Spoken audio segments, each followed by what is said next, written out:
Okay, welcome back everyone to another stream. I hope everyone's holiday break was a good one. I certainly enjoyed myself. Spent some time with some family. Now it's time to get back into it.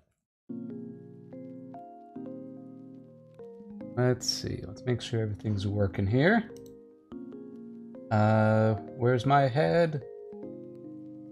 Certainly. There I am. Yay! Okay. So, let's see. I think I've gotten all of the bits on my end done.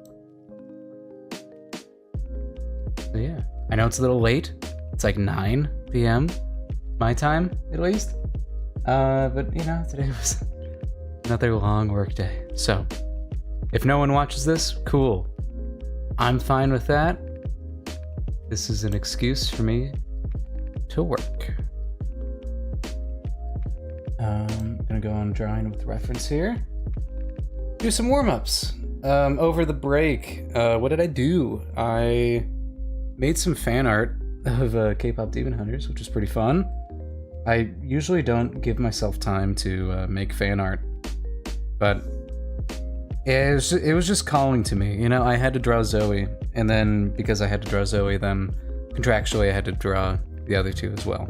I love all three of them. Just, you know, I like Zoe just a little bit more. Yeah, I really enjoyed this. This was a lot of fun.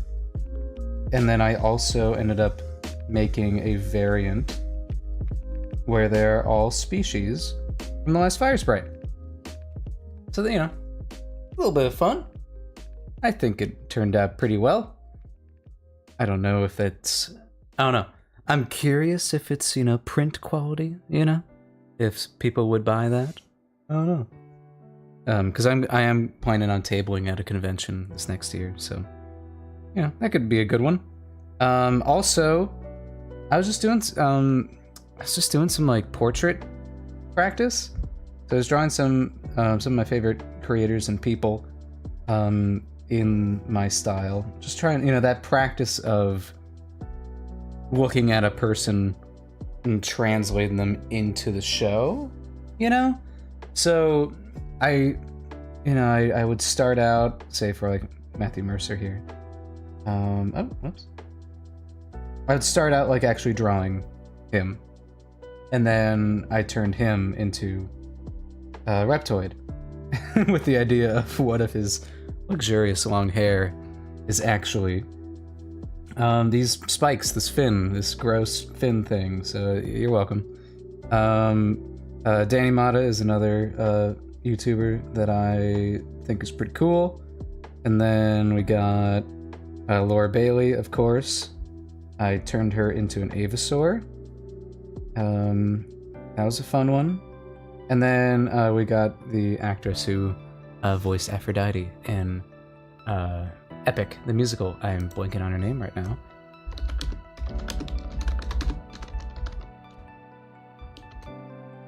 Janani. Yeah, that's what it is. Janani K. Ja. She's very cool. Yeah. I mean, I spent like months making just specifically her segment of God Games in an animatic form, so I just felt like I have a bunch of others that I want to do, but that's not what we're doing this stream. We're going to be working on some more character designs for the show. Let's see. Oh, also, I don't know, just to show off. Why not? So I do D&D art for my group as well. We did a Secret Santa, and I drew my buddy's character in this like really stylized poster. I had a lot of fun with it. It was interesting trying to figure. You know, he's a psychic. He uses like psychic powers, so it was difficult trying to figure out how to represent that. But he also has this rapier, so I think it's pretty cool. I was trying to evoke the stylization and rendering of a game like Hades, I don't know if I really pulled it off, but I think it looks pretty cool. I'm pretty proud of it. And he liked it a lot, so that's all that really matters. So, but now, we come back to the freaks, the underground patrons, the villains.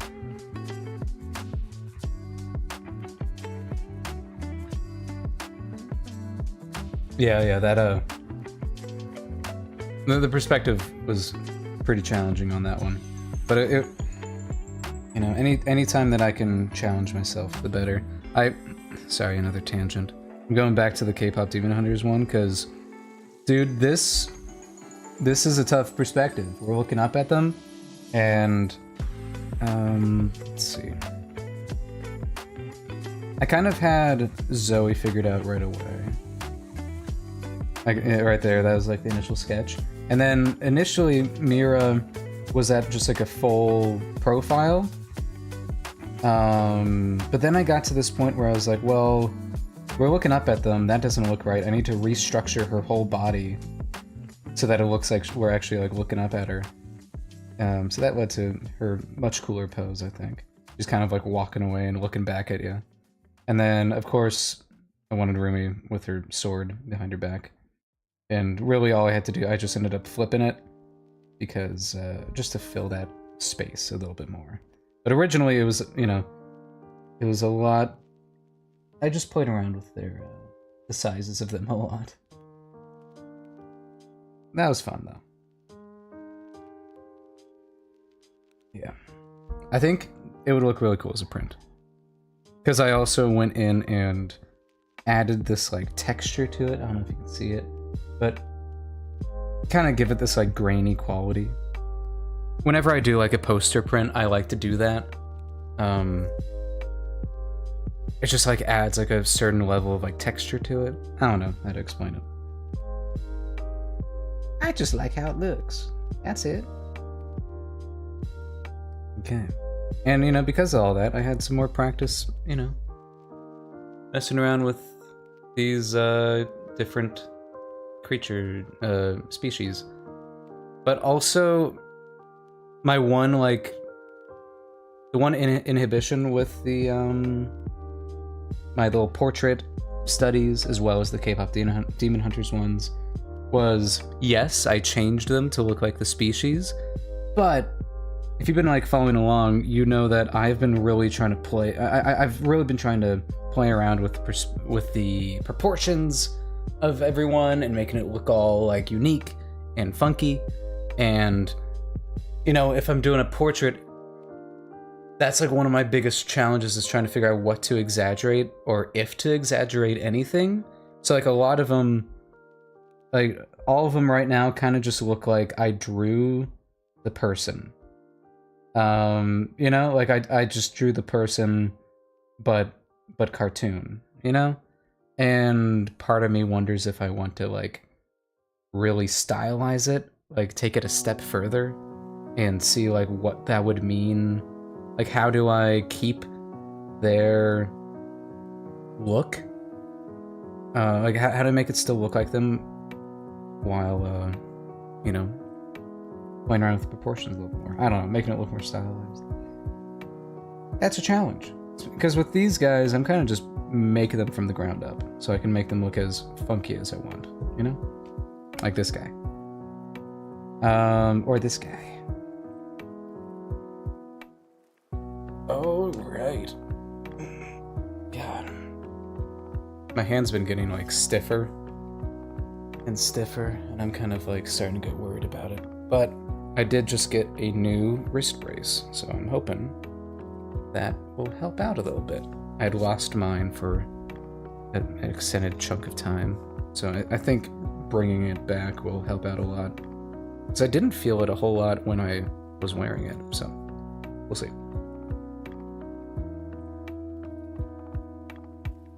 Okay.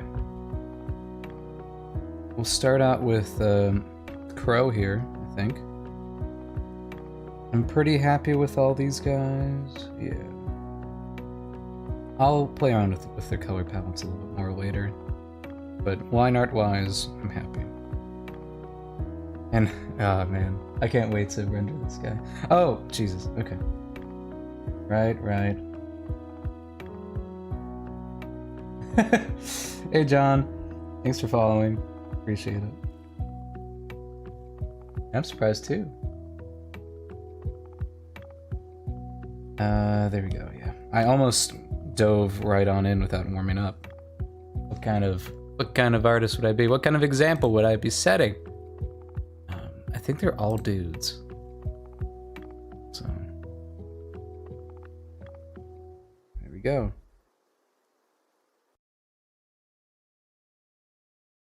Even when I'm doing like those little side projects of mine, I find it so much more difficult to like get started without a warm up.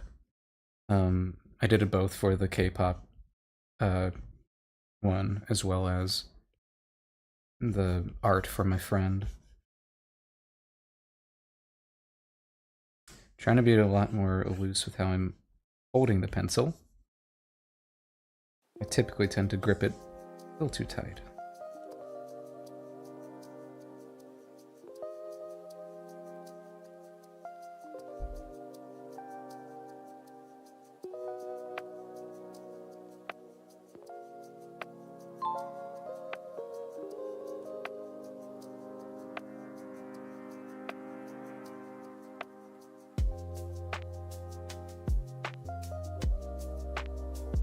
What is the thing on the left side? Some kind of, oh, yeah, this is a, it's called Line of Action, and it's a random pose website where these people just take pictures of themselves as reference for artists. Very helpful. Especially because I don't get to choose what I'm drawing. I just have to choose what I'm seeing, you know? I have to draw what I'm seeing, whatever. It's been a long day.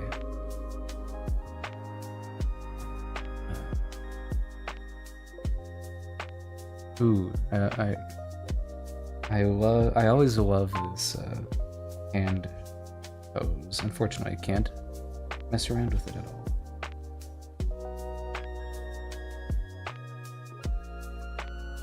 Oh wow.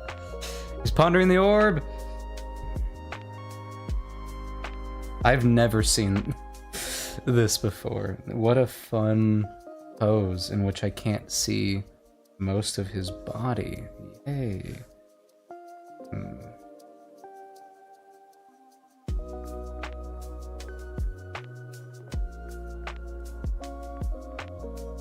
You start, you know, being able to see the S curves that naturally show up in the human body when looking at these poses. Yeah.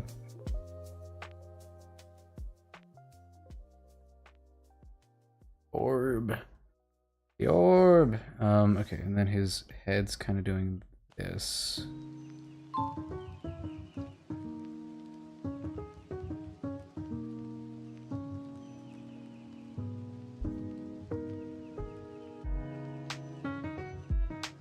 There we go. I like this model a lot because I think he does a lot of really useful poses that are like good to study. And also he's just like the only plus-sized guy on here. It just feels like, oh, finally. Not a muscular man. There's so many of those. So I'm purposely trying to break his arm from his silhouette of his body here. Because, you know, we want that pose to read clearly. And we want that silhouette to be clear. So when you're looking at it, you're like, oh, he's pointing a wand at someone. But if it was like the way that it was before, then you wouldn't know what he was doing. You just see like, he'd look like a bowling pin.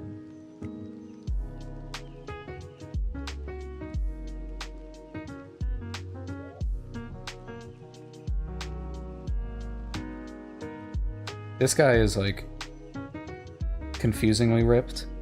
Just like his legs are so huge and gives me problems. But I guess that's a good thing. I'm challenged by it.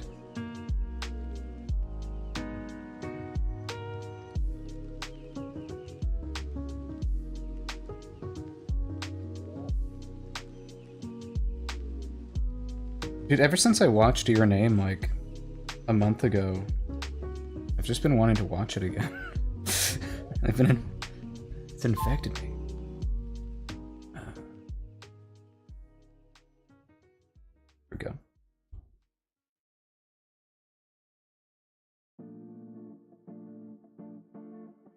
Huh. He's like flipping. Okay, okay. Neck is like here. Children have like really short necks, and then do this. He's got his body. These are his leg.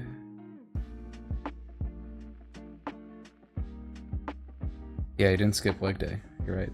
Yeah, brief apologies for how long it takes for YouTube to catch up with my stream.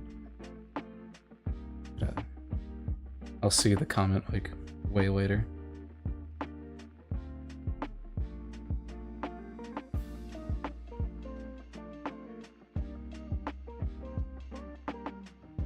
So they're kind of you can make their arms. I think like children proportions are very difficult for me. I'm so used to drawing like just adults, where I'm like, is this a child? I don't know. Like whenever I draw them, they just end up looking like a normally proportioned person instead of how they should. So I should probably like spend some time studying that a little bit more. See, I love some of this guy's poses that he does. Like, look, you can see that curve in the spine there. And then down to here. And then this is kind of going. Ooh, yeah.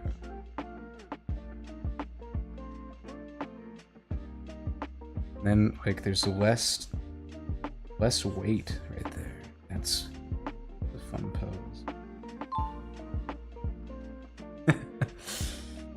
What a funky pose. I love it. That's cool.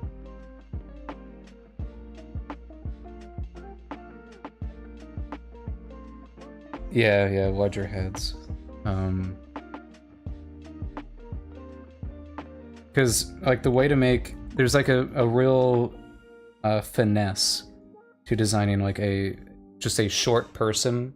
A short adult versus drawing a child, and like it's all in like I think torso width, like really just like limb width, like more muscle tends to help. If that makes sense. I'll show you after this.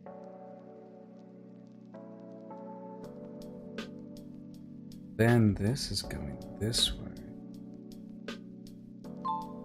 Oh, damn. Oh, what the hell? Did not feel like I was drawing that for that long.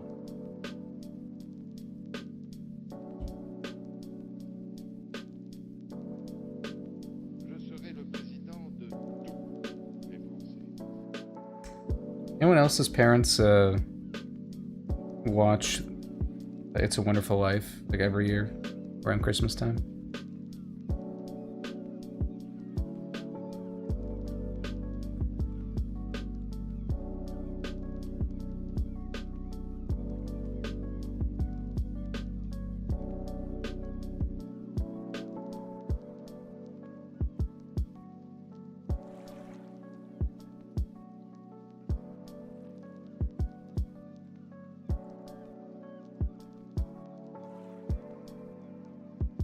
I thought of that because he's got a lasso, and the line is, "I'll lasso a moon around or lasso the moon for you," or whatever.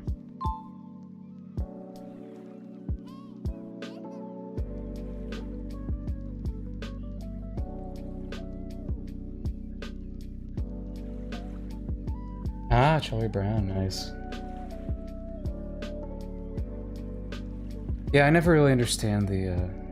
I mean, I can understand It's a Wonderful Life. You know, it's all about like that constant struggle and that it's all worth it kind of thing. You know, it's not, you know, it's all about the connections you've made. But like it's always memed on that the actual iconic part of that movie that everyone knows it for only shows up in like the last 10 minutes. And I don't know, I think from like a writing perspective, I think they could have like been a little bit more solid with that part of it. It just feels really clunky once you get to there. Oh, whoops, I took too long.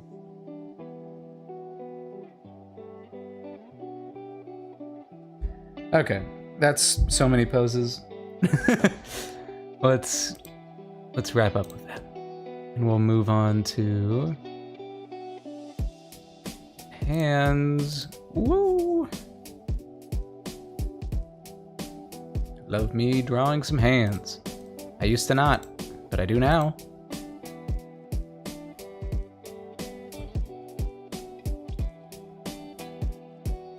I can see it. My mind is unlocking.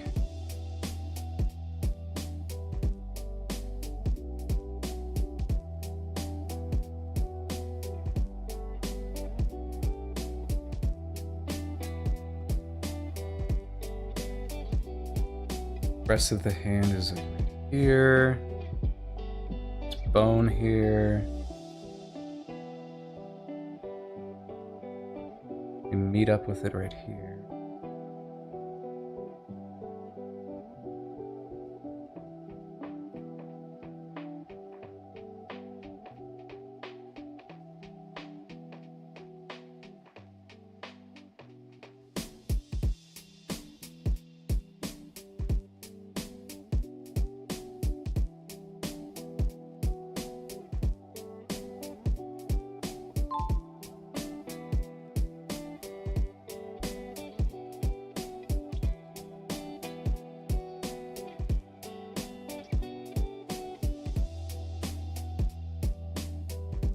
Thank you. Yeah, it's never fun like to start, but once you start like practicing it, it really starts paying off. This is a very rough one, but it's my first one. You know what? I'll do some corrections when I get to the hand section of the warm-up. I give it a little bit more time.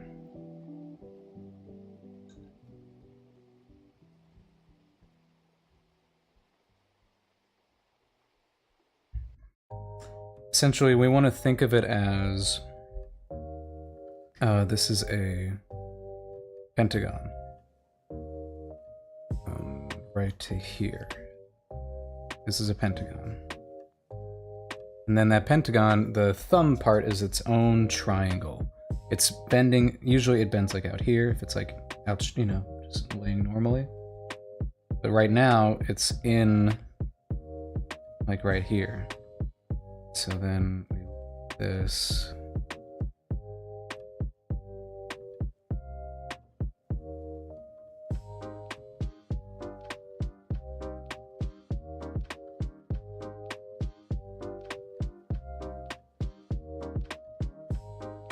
Then I try to keep this like very stylized look for it.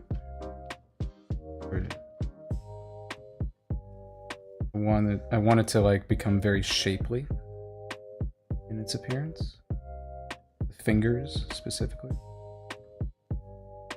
I mean, especially for like, so these, the ring finger and the pinky kind of just merge into one shape here.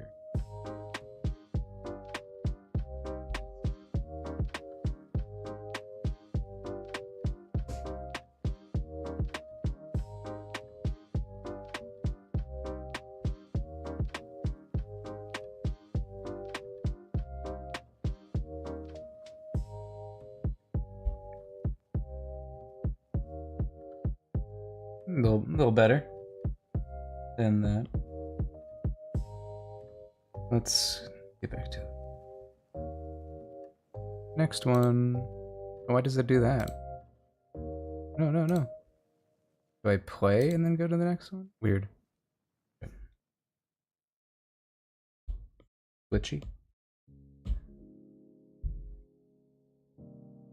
Okay, this is a perfect example of what I was talking about. So we have pentagon.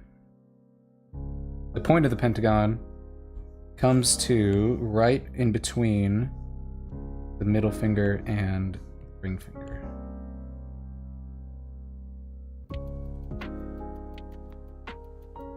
And then this triangle kind of extends out right here. And really it's just like, oh, well, just make it a wider pentagon. Well, I just like thinking of it as like, there's a pentagon with this little triangle.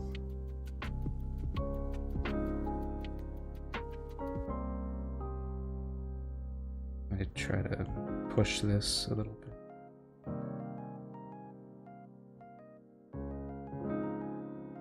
We've got, this is very shapely. Right here. See, just with this pose, a lot of movement in it. And then only weird bit is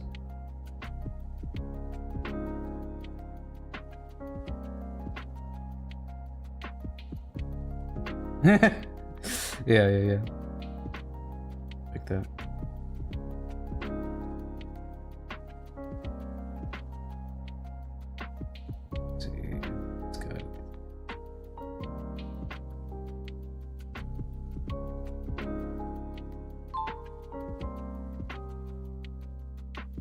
Yeah. Those.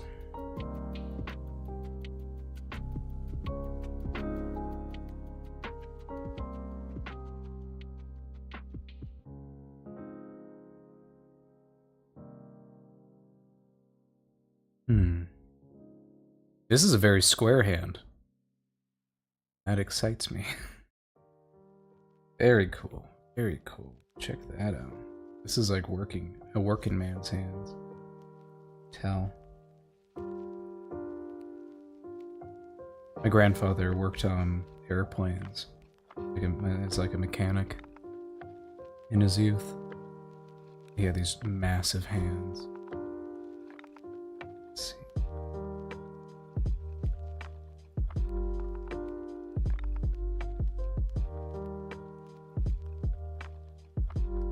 One of them worked on planes, the other one in the Navy. It's right around that time, you know? There's that. Let's see. Okay, so we got this little one. They're really thick. I don't want it to be over yet. I want to analyze this more. Thinking about this. Starts from here. We gotta shorten this up. Make it more square. Then we gotta think about the arc of that.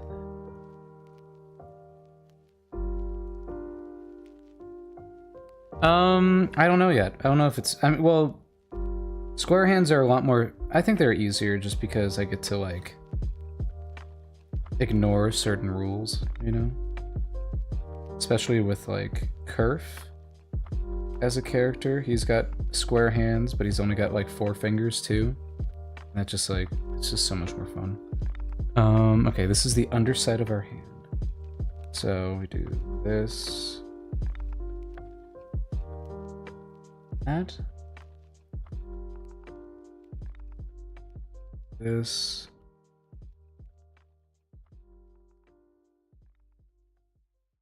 That.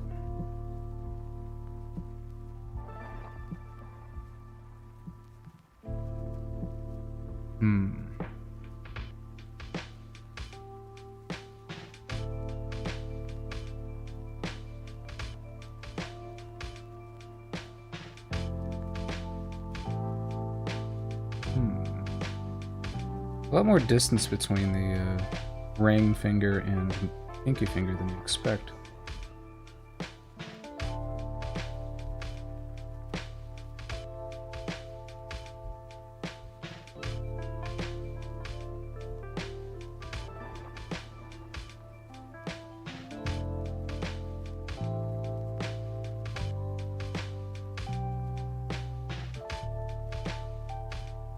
I'm thinking about this. I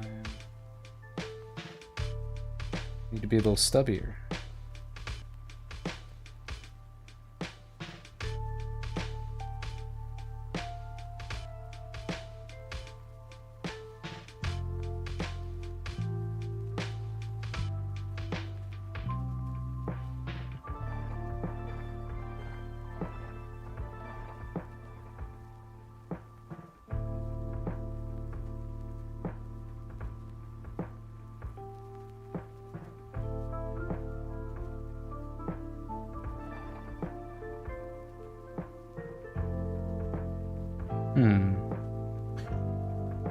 I'm gonna try this again. Let's see.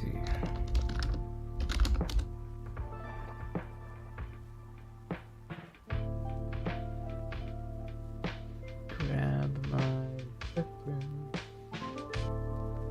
Oh, come on. I tend to study like Atlantis and Sinbad and like those early 2000s 2D animated movies, how they drew their hands. I like how they rendered in those. How they stylize it.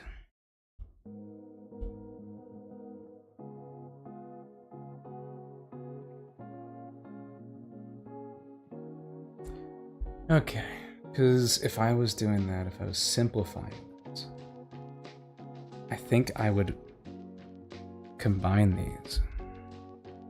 I was thinking of like, oh, this is a frame in the show. I would combine these to this, and then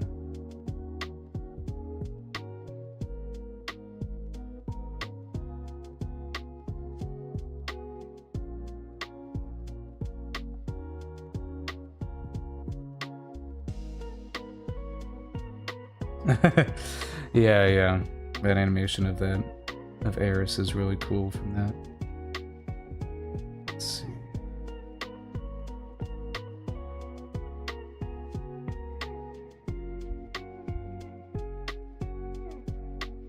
Stretches from me.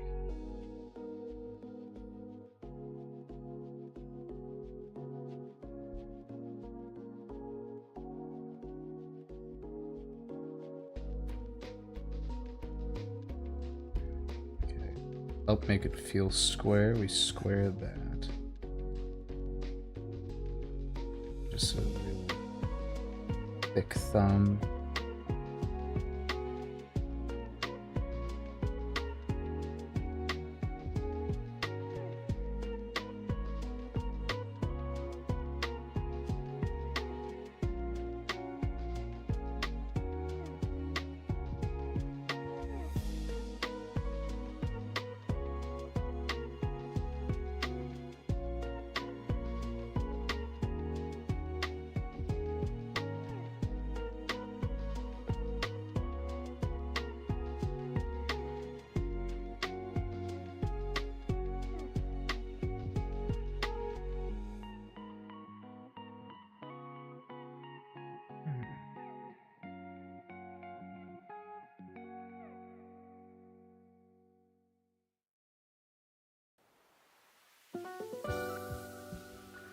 Yeah, I think so. I think that's just about right.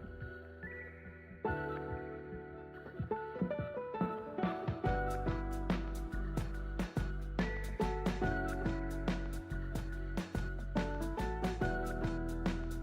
think my tweak would be just a little bit more fanned out.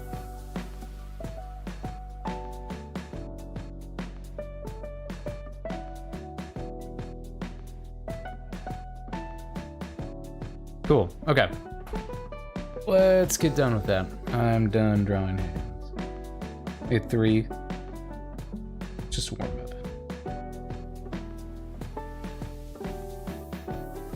Back to the main course.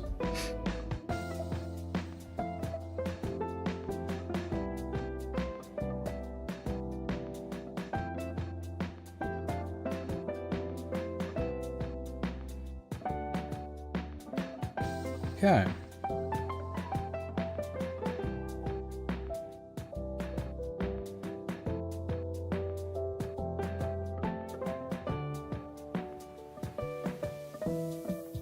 This is Crow. I probably want to refine what's going on here just a little bit better before I do some line art, so I know what it is I'm drawing. I'm gonna stand up and stretch for a second.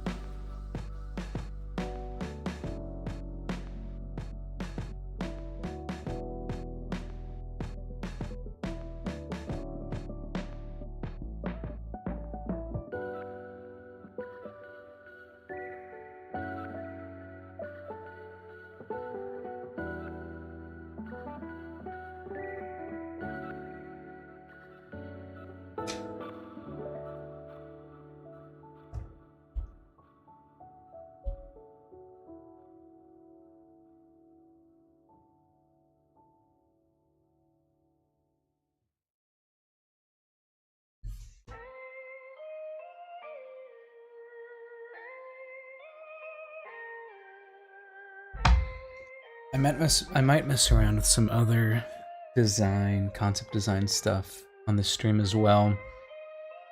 Just been thinking of like different religions in the show and how that would be represented, like, you know, in architecture and stuff.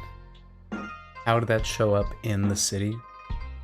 You know, having it be like affected by it would be really cool. Like finding a way to represent it in some way. So that's what's in my brain right now, as I'm messing around with this guy. Let's think about his totally messed up spine. So if this would work. Your spine is like kind of coming over here, and this is your hips.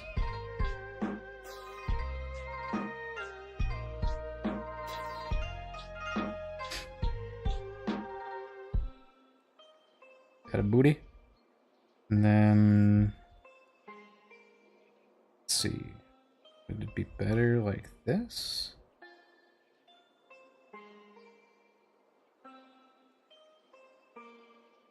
Or is it better off this?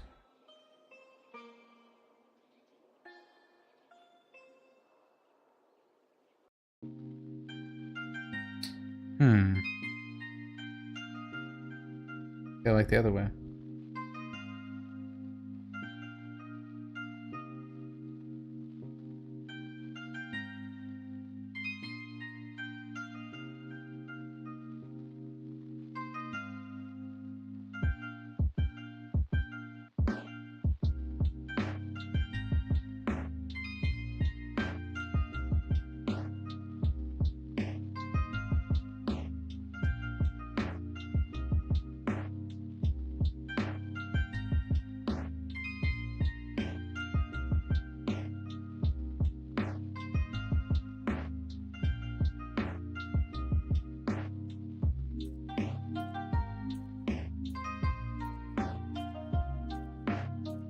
I do like the idea of this leg kind of just being messed up looking.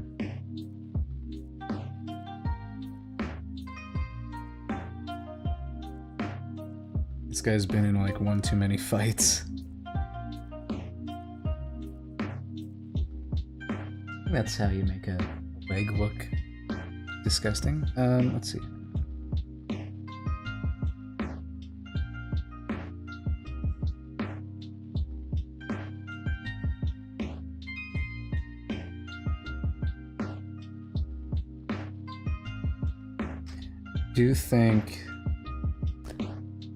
Thinking about the bird feet, I think this one,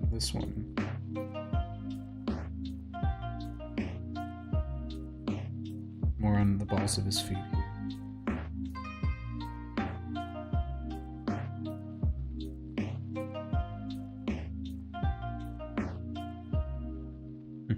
Who would have thought that all those years of drawing dinosaurs in elementary school would pay off? Kind of want... Yeah, I want it to feel like he has to prop himself up a little bit.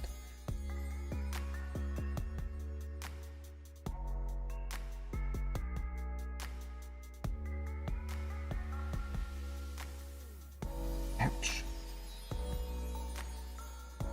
Youch.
The Avasaurs tend to have a little sharper leg details.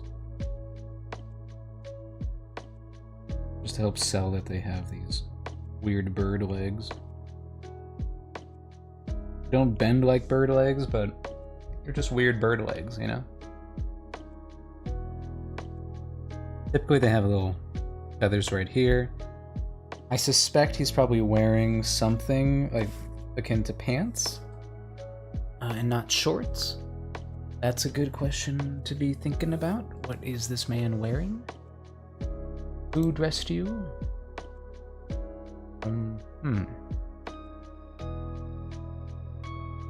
Who dressed you, sir? Who let you go out in that?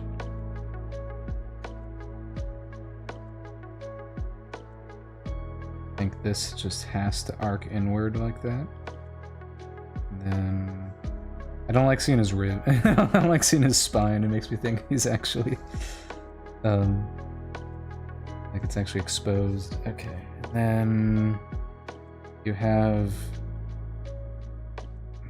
muscles here. Okay, think. This is going this way. This would be going this way. So... by default... not by... I don't know what I'm saying anymore. But this shoulder should be higher than this shoulder.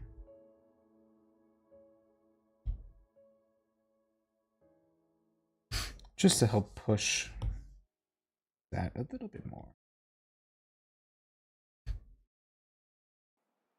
It's really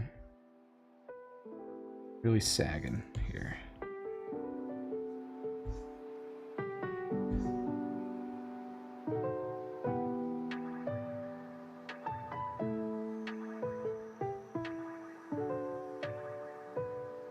Curious what happens if this ends up with that. Oh, that kind of be messed up. No, that's too much. Like, you can only survive so much.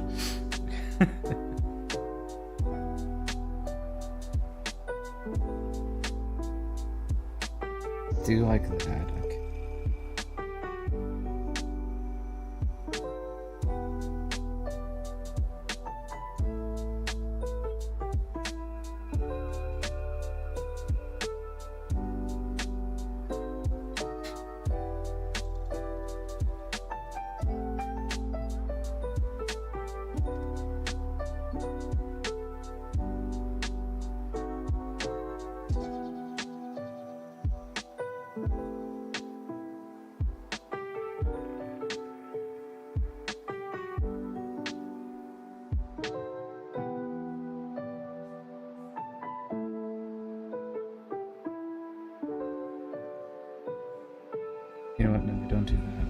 opposed to the straight lines or the skinny.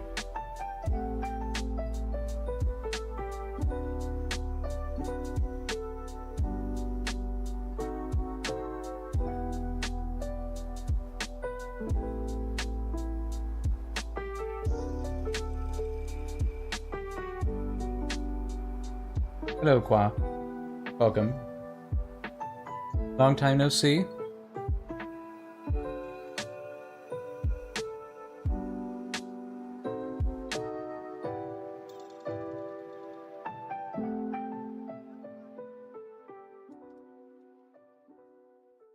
Do like this idea I had for the fingers here.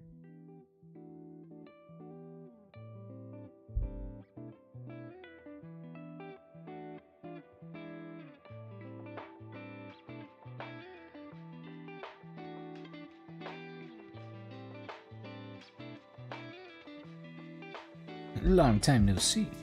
Time no see. So skinny we're really seeing his little wrist bones, maybe.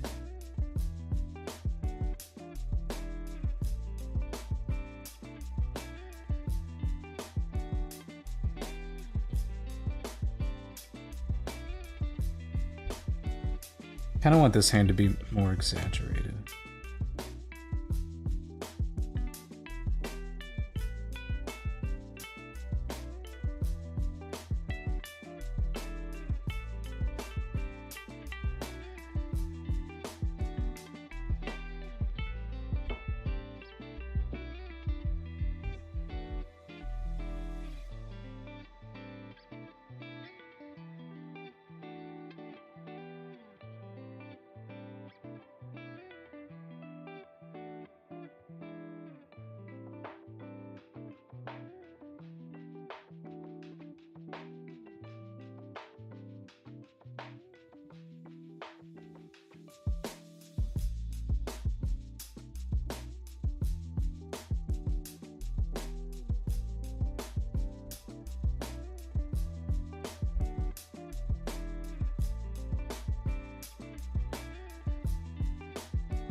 Yeah, the series is going good, or just the work on it is going good.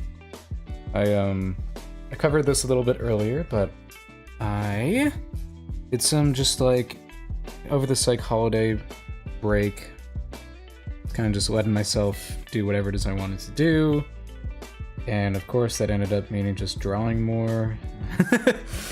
I drew some Huntrix fan art, putting them into the style of the show, as well as just in their normal forms. And then I was doing some portrait studies just recently, some of creators that I like.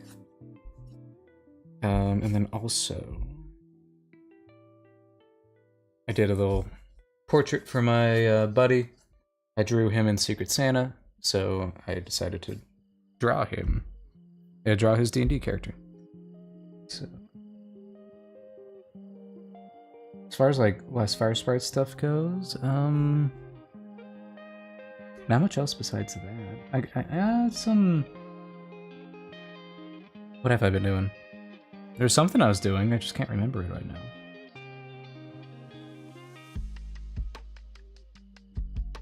Oh yeah, we recently got some concept art done, some background, some layout design done. Let me find this real quick. In location design, this artist that goes by Shoba made some layout design for me. Specific this image here. This is Blaze's impact crater from the pilot. And we'll get some more. We'll do some more doodles, do some more designs, and yeah, pretty fun.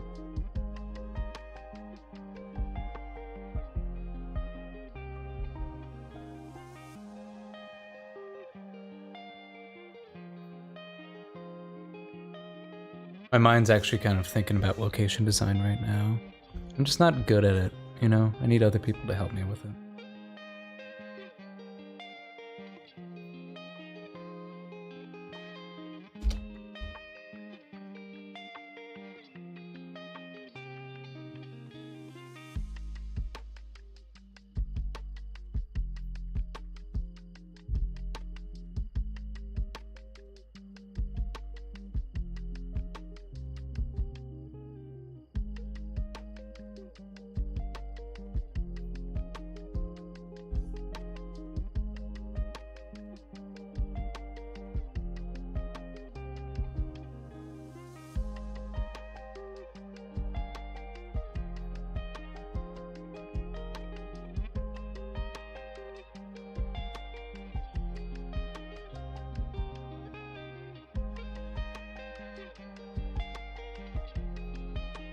Appreciate everyone who's just lurking right now.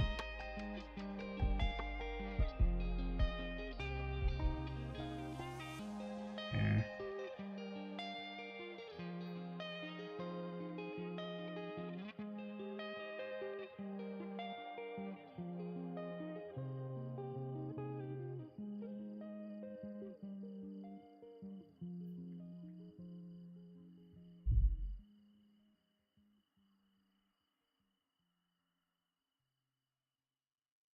Right, and he's got this big old visor.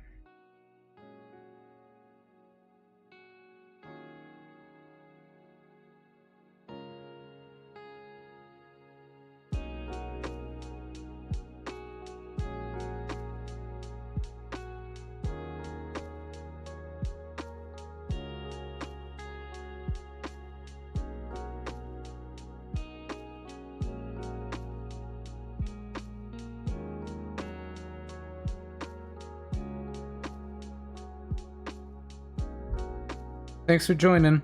Yeah, thanks for chatting. I appreciate it. Have a good night.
This is the fun of Avisaurs.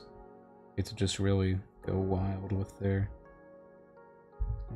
with their faces. So then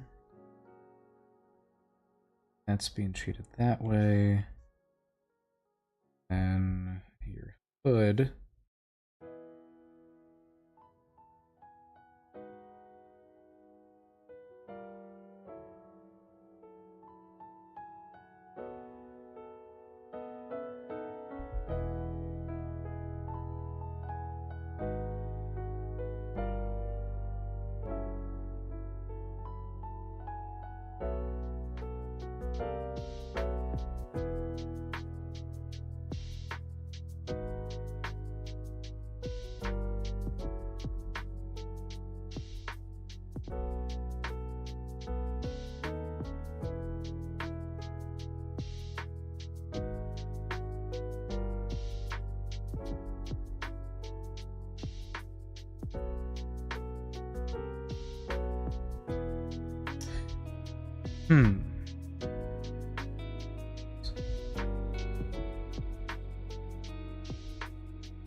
Kind of hard to see the other side.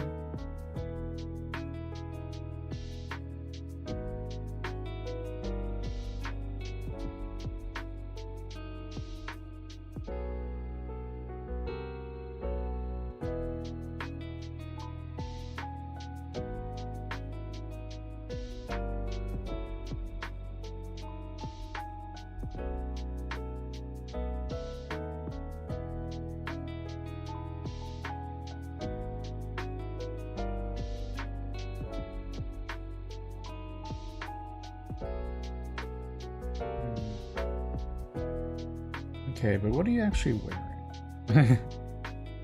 That's oh, whoops. I did that all on this layer. It's fine. At least it didn't cross over anything important.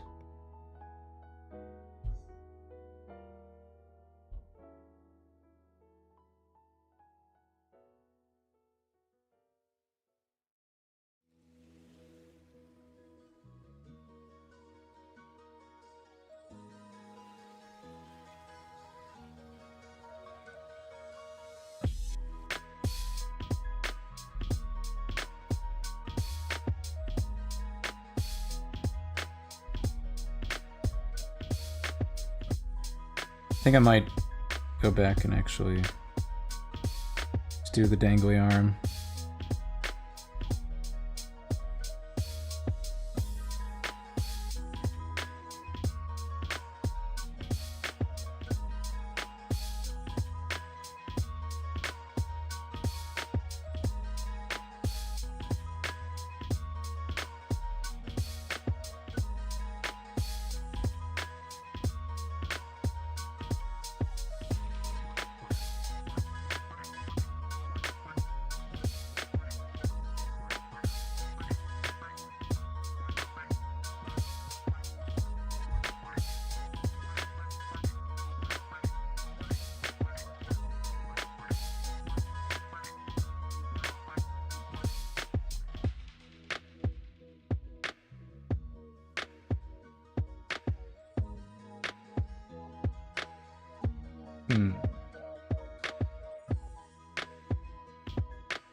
But what is bro wearing?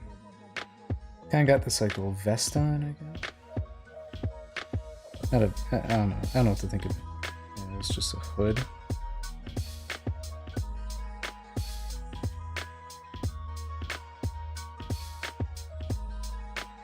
But what else?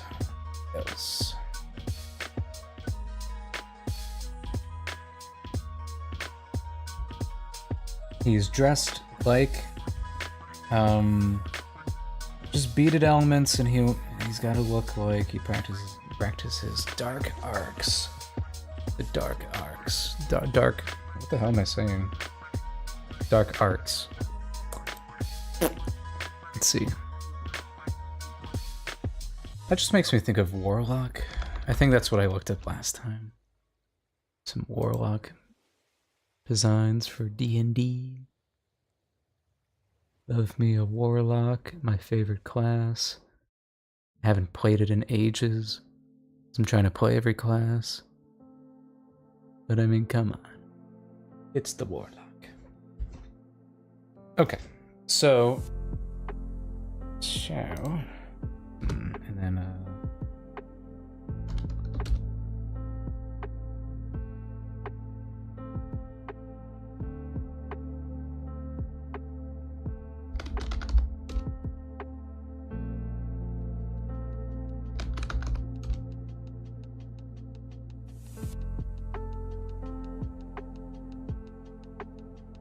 could have like this cloak,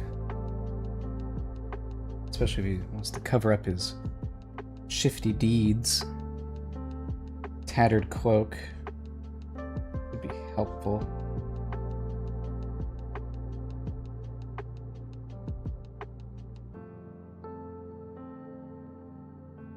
Then what?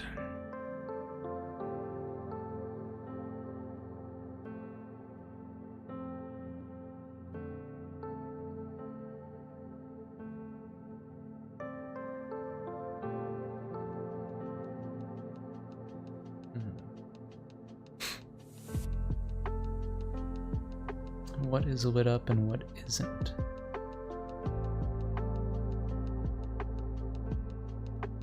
What's his... Oh, yeah, it's his visor. That's what's lit up. Oh, yeah, and he's got, like, these...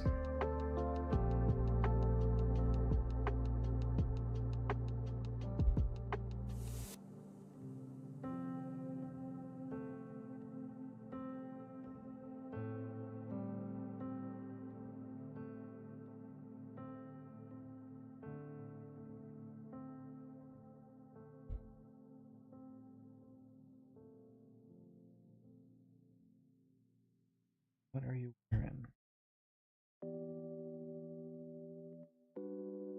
Hello. No, this is not Fallout. This is my own original animated show. Sorry, it took me to respond there. I was looking down for a little bit. These are some background characters that will show up in a kind of like criminal hub area. So I'm kind of just... they're all based off of prompts that I've been given from viewers. I did a raffle where 135 people were chosen to be background characters for the show. These are 5 of them.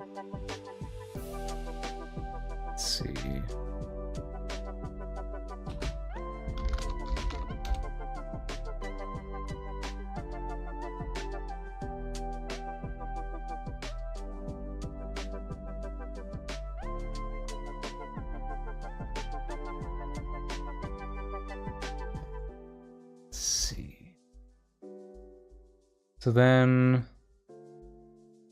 let's give him some swearing.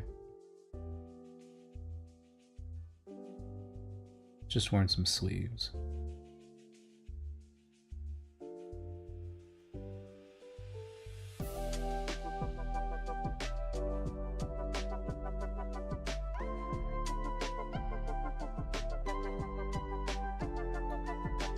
Got this. Let's think. Whenever I think of like dark arts, I think of these kind of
the shoes. I need the shoes. In the Google Drive.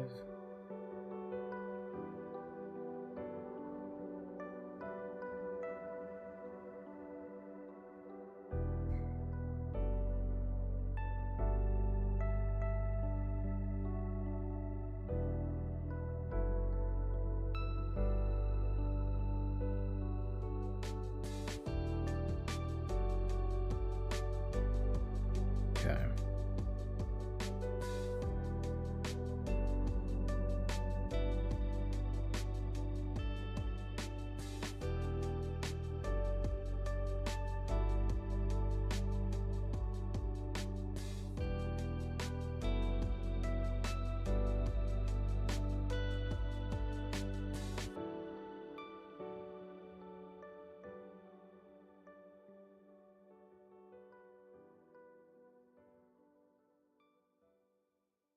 Gotta exaggerate it more. These boots.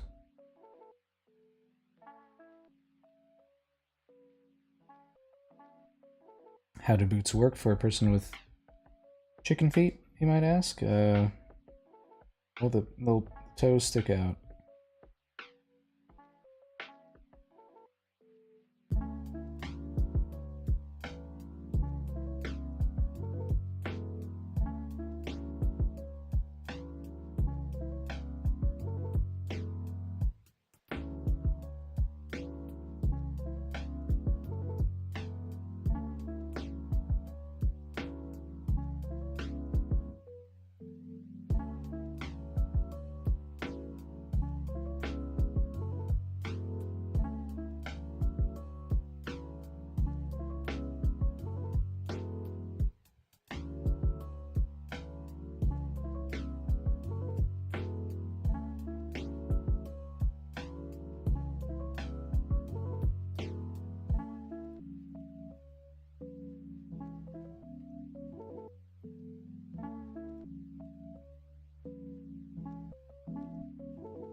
keep some of this underneath so I can remember it.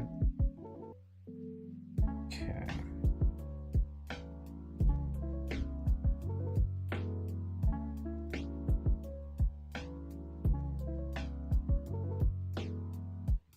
I think we're kind of there.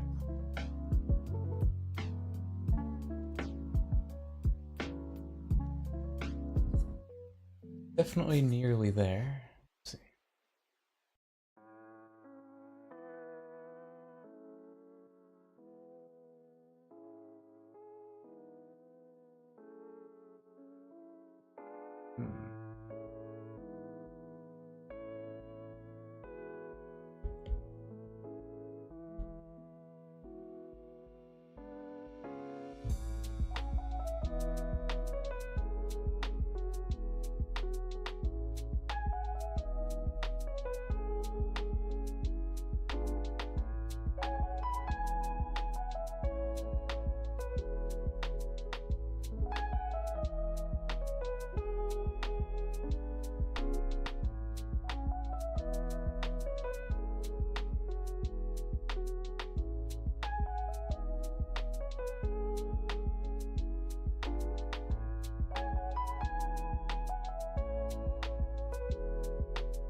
Okay.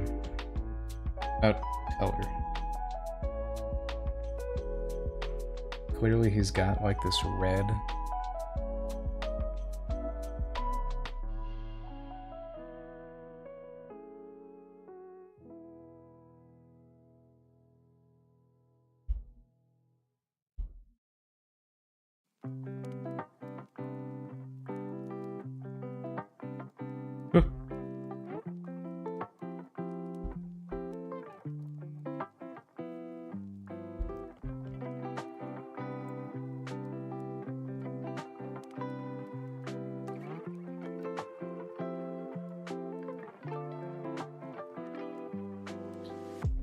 Probably not that white, just more of a highlight.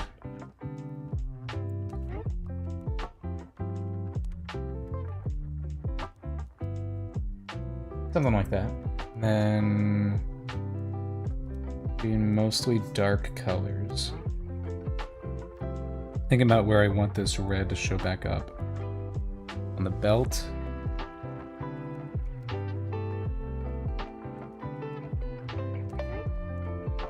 He's got like another one.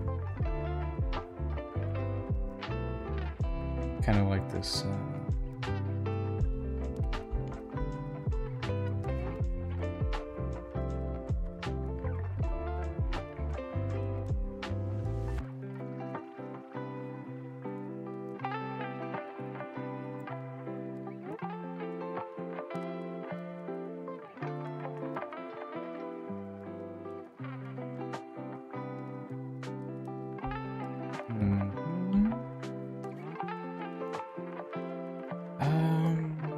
A crow like Venusaur. I think. Let me look at a crow. Let me look up a crow. I think they are just like totally jet black. I think, yeah, even their like legs. I think for the sake of readability, I'll go a little bit gray in areas. Thinking about it right. Not all of it is readable, or not all of it is visible. Oh! He's got feathers. He doesn't need the cloak, he's got like actual wings. Oops! Why did I give him a cloak when his wings are the cloak? Okay. Shoot. That changes things. Changes things. Because Ivysaur, it starts right here. So he can't really be wearing sleeves all the way to there. Right, I gotta remember how Ivysaur anatomy works here. Kind of like a given is sleeves aren't an option. Like, they just aren't an option for them. They gotta wear like sleeveless shirts more often than not. So a lot of the time that results in these fun shapes for the wing.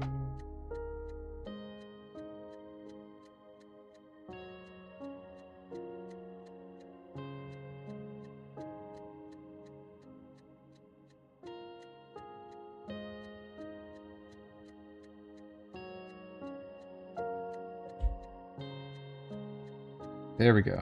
Okay. So this implies, let's think. Got this dark color for the feathers. Let's use a crow.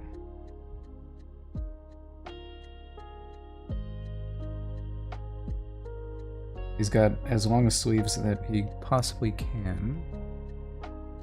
Just all the way, or maybe he doesn't. I mean, how would he even get those on him? You wouldn't. You'd have to like wrap them around. It would have to be like you literally wrap it around if you wanted to do that. Because you couldn't pull it up from your hand. It'd have to be like a belt if you wanted something on your arm. Just an interesting thing to have to think about. It's the logistics of some world building.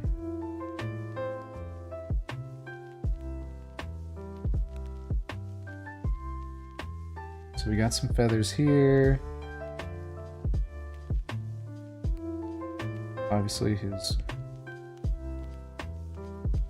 arms have to be exposed.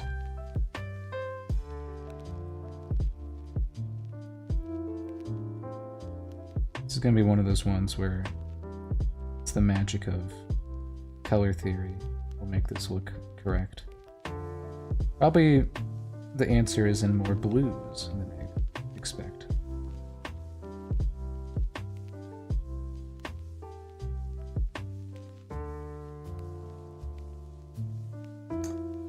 Ivysaurs have this kind of like natural makeup on them. You can look at a house crow as example for that. They have a little bit of gray, some blue. I think like a bluish gray. You're not going to see it because of his visor, I'm realizing, but we'll play around with that. We'll play around with that. Definitely covering this whole part.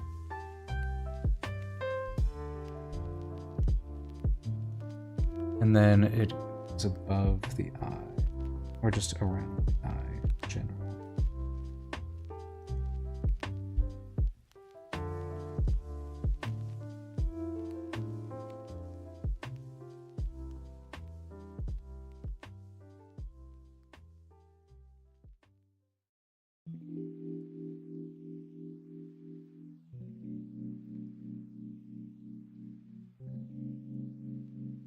Something like that. And then, what are you wearing? What color are you wearing more specifically? Blue? Dark blue?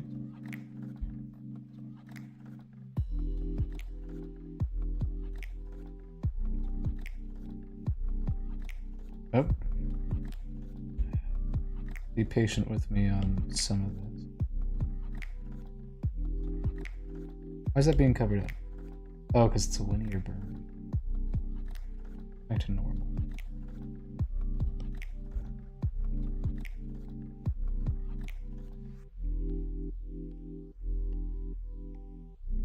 play around with values in a second. I just gotta get all this color on here. Kind of want this to be separate. It's its own thing under the belt.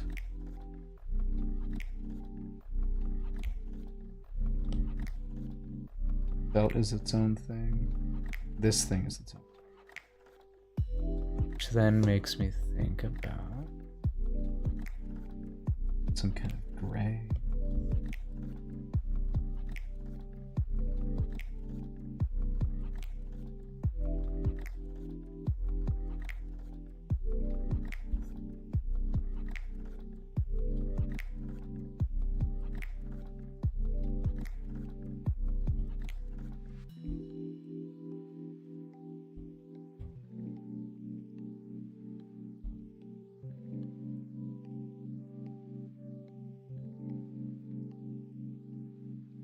And whose feathers are those? Thank you for stumbling. Yeah, this is just doing some character design for my original animated series, The Last Fire Sprite. It's a fantasy cyberpunk show. 70% fantasy, 30% cyberpunk. And so trying to find a way to fit that in with some of these designs is a fun challenge. And right now I'm just trying to make a crow-looking guy that still works color theory-wise. My solution? I'm gonna look up how people draw Kenku from D&D.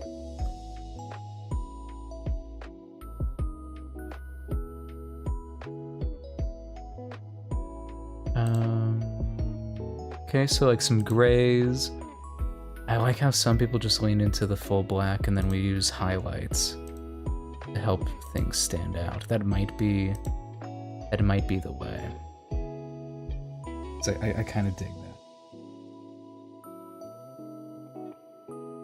that. Oh, sweet. You draw people that draw. That's cool. Let's see.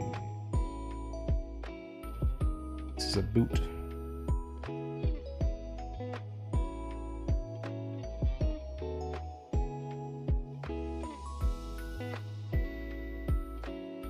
Well, I'm happy you stumbled upon the forge.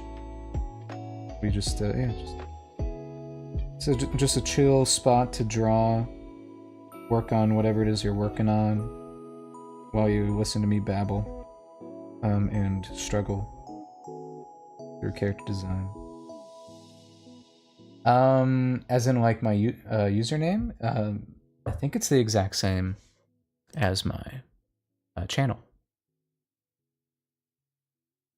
The_Artsmith23. Let's see. Okay, so I've given him some blue here, because like the rendering of a crow. I think of black, I think of white, and I think of blue. And then the red is a splash of red. That's our opposite. So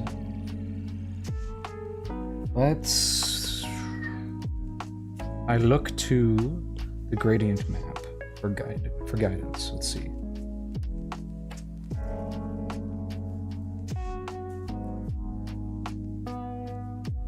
That's kind of fun.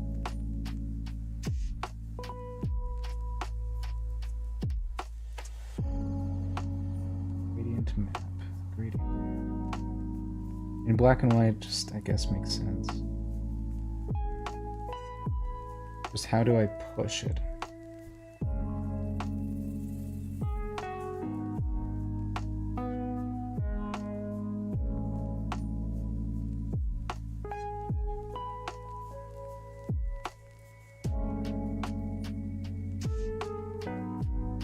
Kind of like that.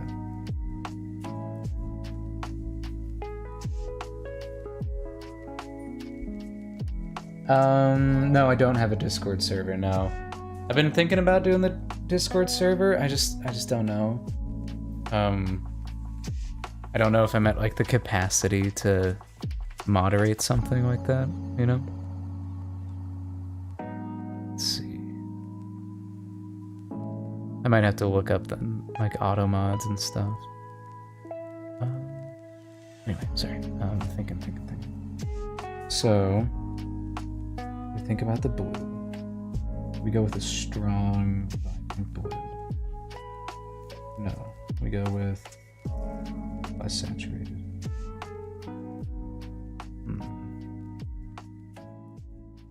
It's usually kind of like around here. Use this as reference. Interesting that it didn't reach the fade.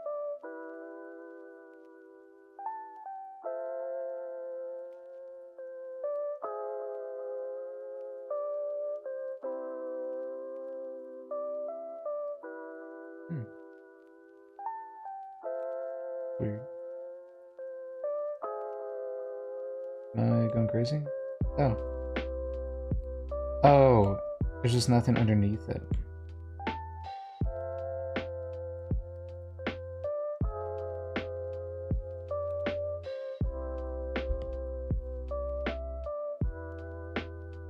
There we go.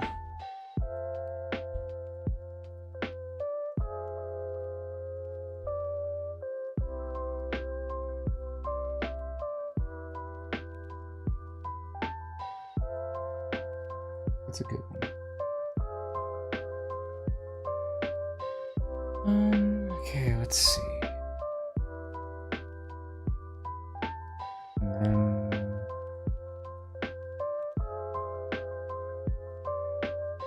okay.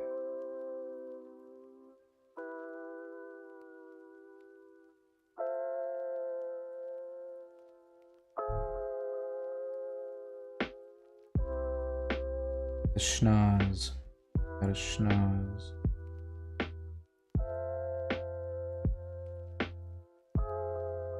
Schnoz nose.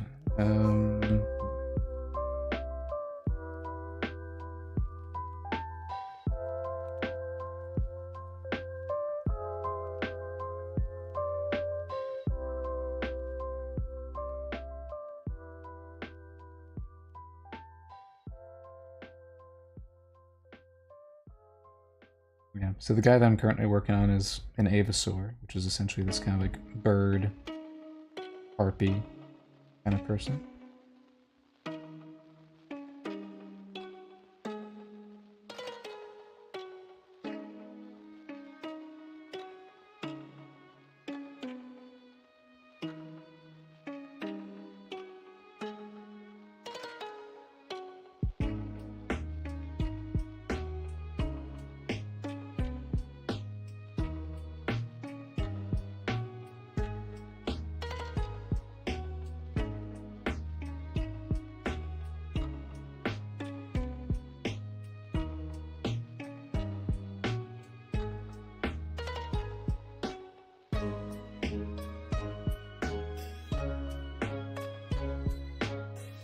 I like the color teal too much to give it to this guy.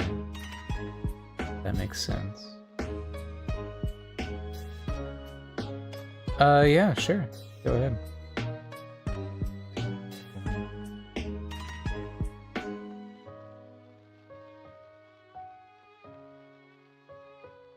We do this here.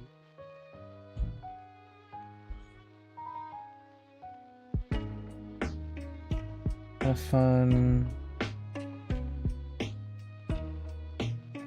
Just need to push something. This guy. Okay, let's think about... Yeah, too many the same shade.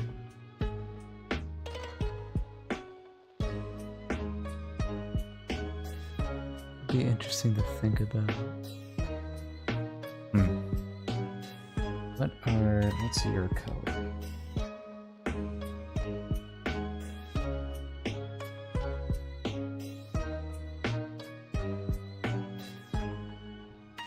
You know what, I'll look up also Vax from Vox Machina.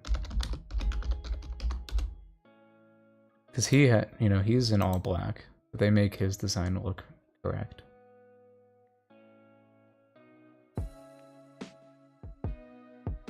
Raven Queen. But also, his skin is just white. That.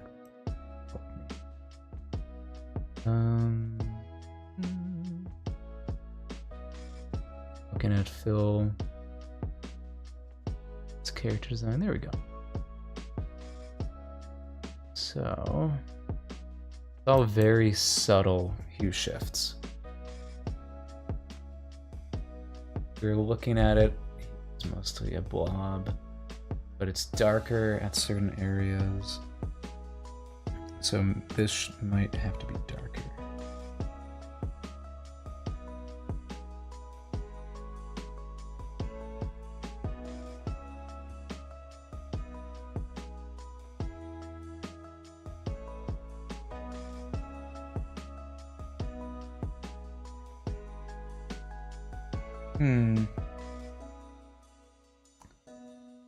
Hamburger, yes.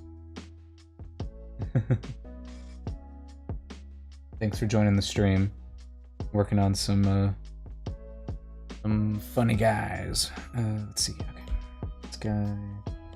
So to make a clear distinction from feather to clothing, clothing is a little bit more gray highlight,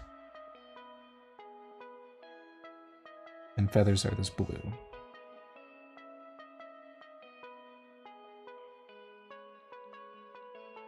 I kind of want it all dark.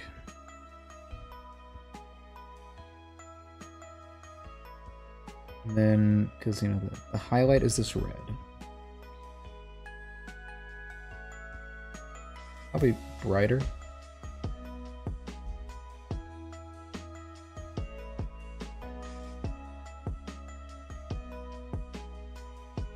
And then this has gone a lot more pink than I really originally wanted.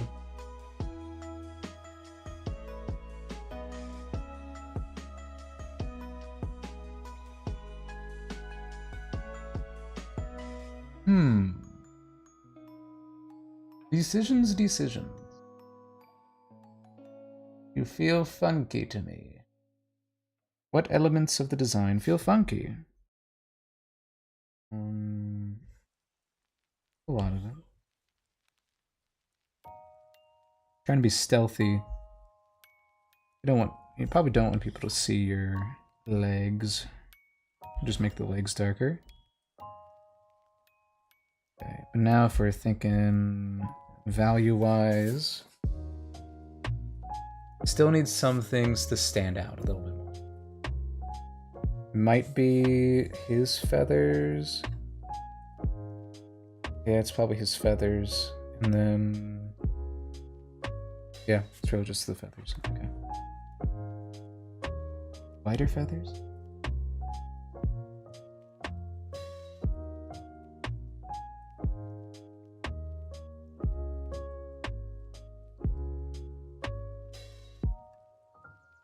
Part of me wants to do the inverse.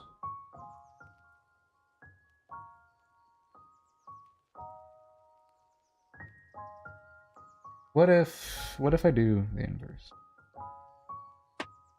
What if I imply that this is the darkest part of the body? And then just a giant chunk.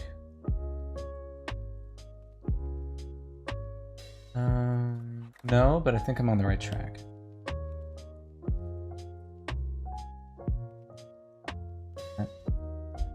Or blue.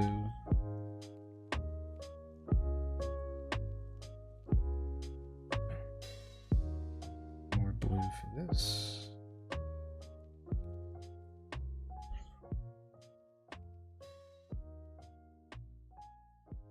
Now he's looking too wintry, huh?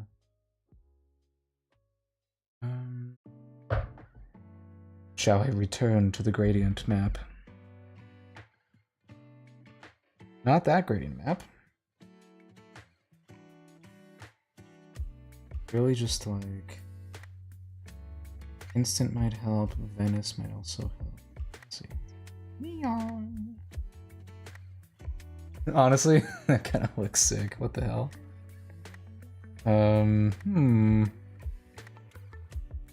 I gain ideas.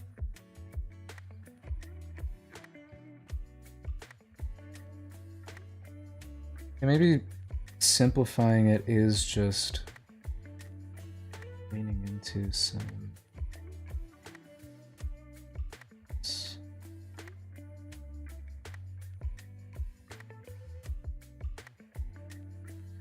I think also.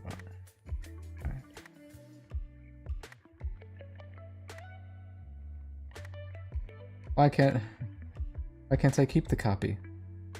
I like the copy.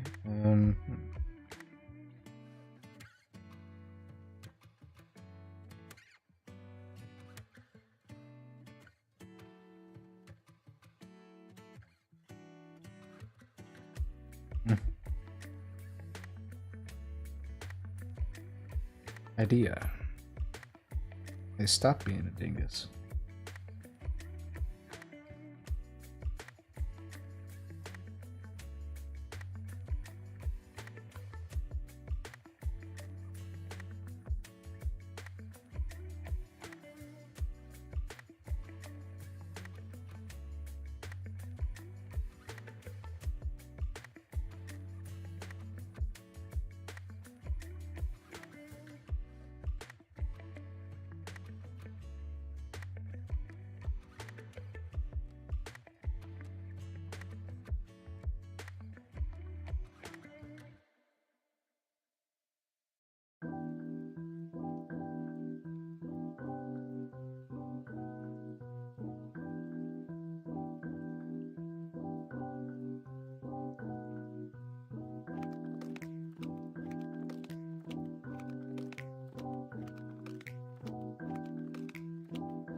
Yeah, I think I just lean into the dark and don't fear it, you know? Okay. And then I think again, this is just his sketch form, so I'm gonna have to mess around with that a little bit. I think I gotta move this little bit. It's kind of muddying the silhouette, especially with working with all these dark colors. You can really see what affects the silhouette. So I think we do something over that. How do we make it clear?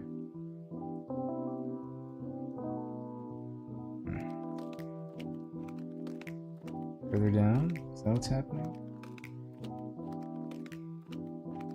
Yeah.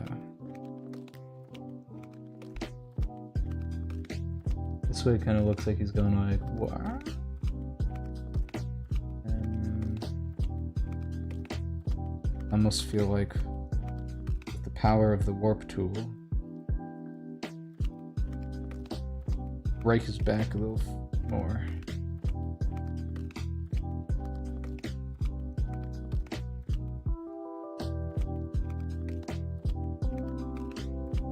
Me trying to look good in the photo. I think so. I think we push it like that.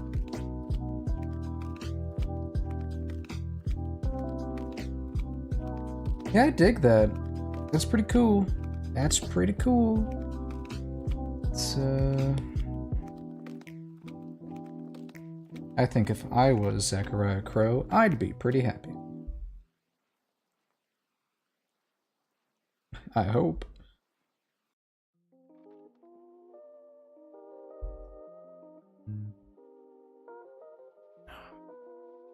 Yeah. That helps sell it. That it's lit up.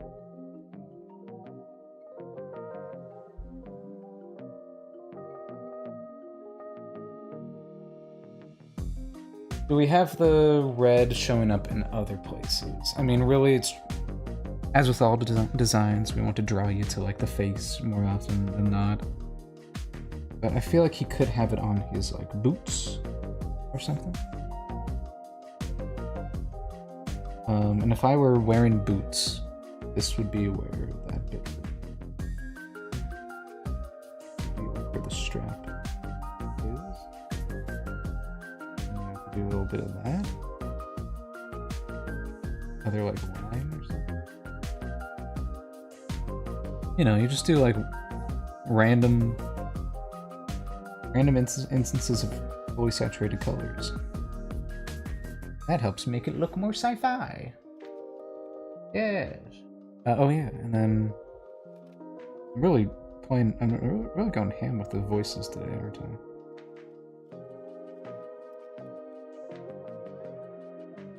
That, and then we could do the anime thing where he is wearing a belt on his arm for no reason. How about that? Don't tell me it actually kind of looks cool.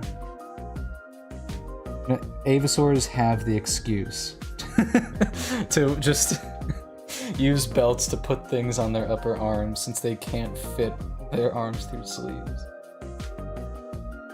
That's pretty fun. I'm digging that. Should he... Because, yeah, the whole thing with Avisaurs is that they've lost the ability to fly over the millennia. So they're kind of just like useless feathers at this point. Some still can fly and are long enough to be able to fly. Would this guy be one who has long enough feathers to be able to fly? That's a good question. It might really add more to the design if he's got these larger wings. Hello, Julian. Welcome. Yeah, what do we think, chat? Do we like a larger wing? If we increase the wing size, make him just more of a flyer? Or do we like short wing?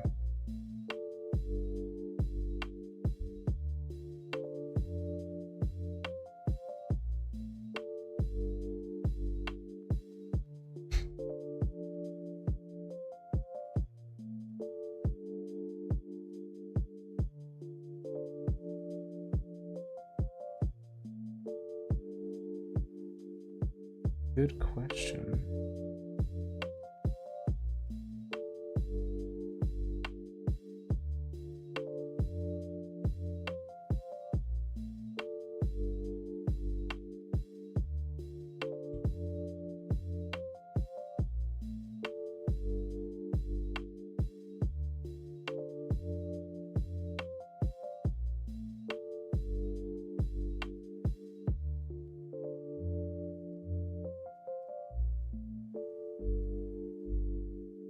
I kind of like it. I think that could be interesting.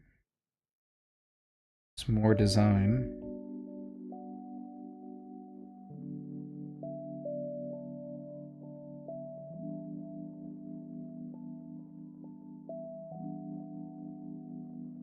Yeah, it'd probably be cool to have this like large winged guy there.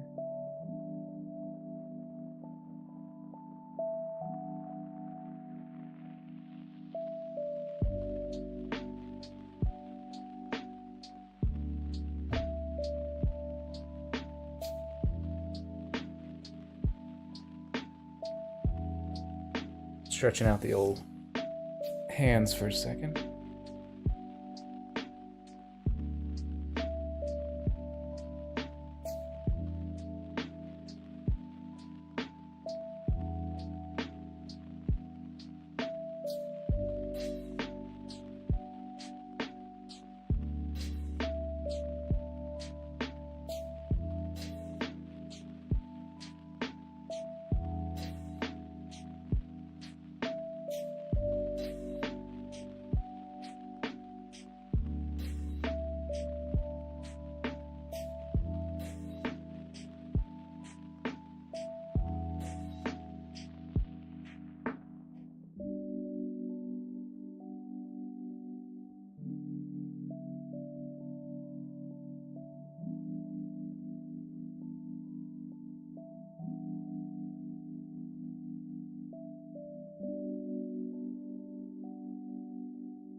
Okay.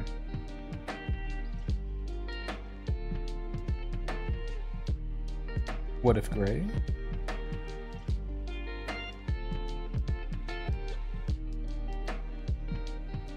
Okay. Let's do the liner for this guy.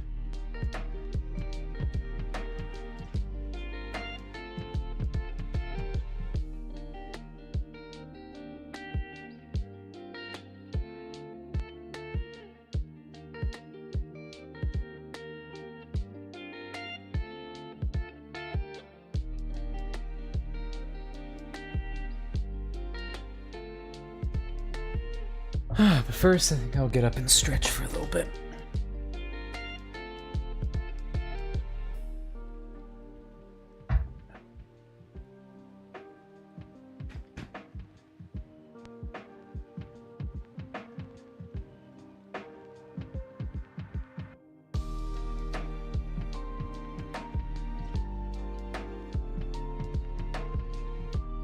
I think I'll use the restroom real quick. I'll be back. Get up, stretch, drink some water.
I return. It's cool, Julian. I hope the next portfolio piece goes well.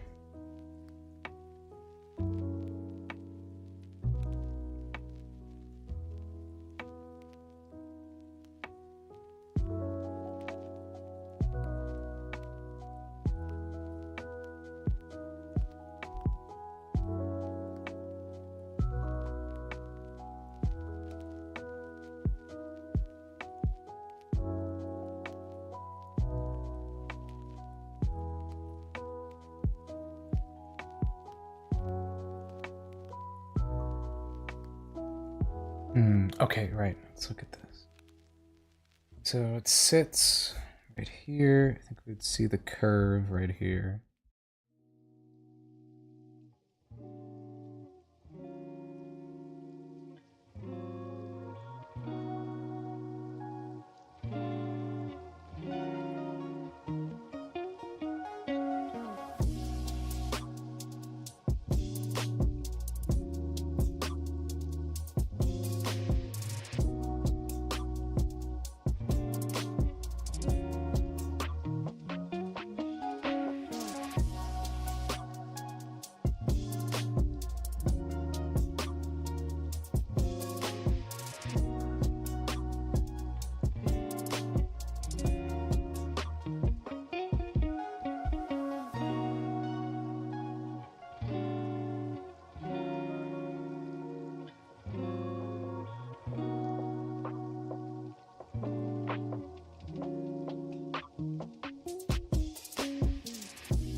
Oh, yeah, let me see. Did you send a friend invite?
Oh, gotcha. Let's see. There you are.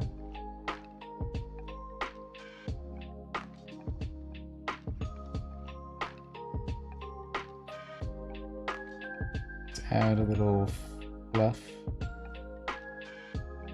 there.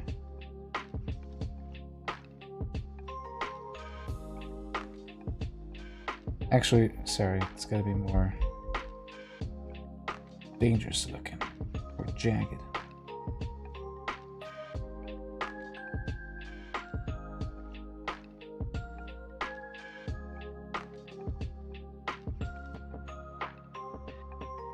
Yeah, very cool. Yeah, way to go. Good anatomy there.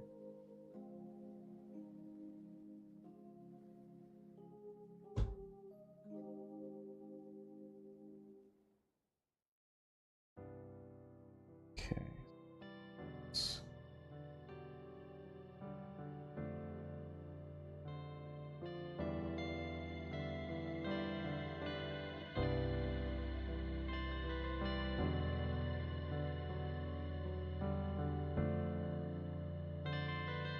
Do you guys think I should really get like a community Discord? Like, how important do you think that is?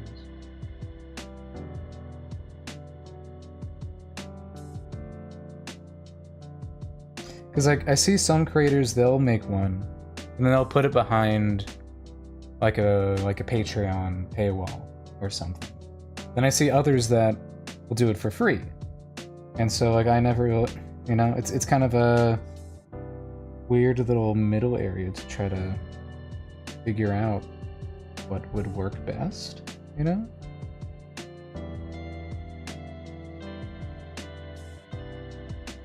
What's the aesthetic vibe for the animation? So, I mean, let's see. It's a little bit, our pitch for the show is woke up in the distant future. She's a relic from she's a relic forged in flames from long ago. A warm and naive girl is the last of a magical species trying to survive in a cold cyberpunk world. It's called The Last Fire Sprite, and yeah, it's a little bit. There's a general design rule in this of 70% fantasy, 30% cyberpunk. So as you can see, this guy is kind of mostly fantasy in design. A lot of these guys are mostly fantasy in design.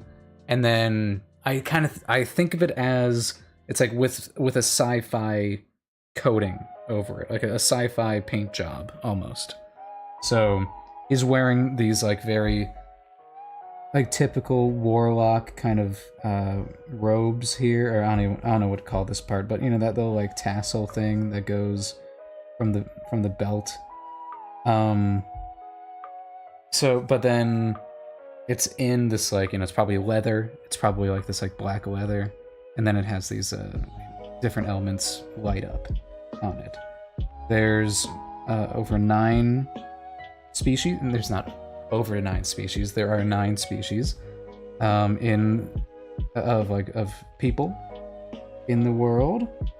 There are the Avasaurs, which is what I'm currently drawing. There's fire sprites. Well, there used to be. Let's see. There's humans, obviously. Let's see. We've got Tetranites, which are these kind of like 4-armed people.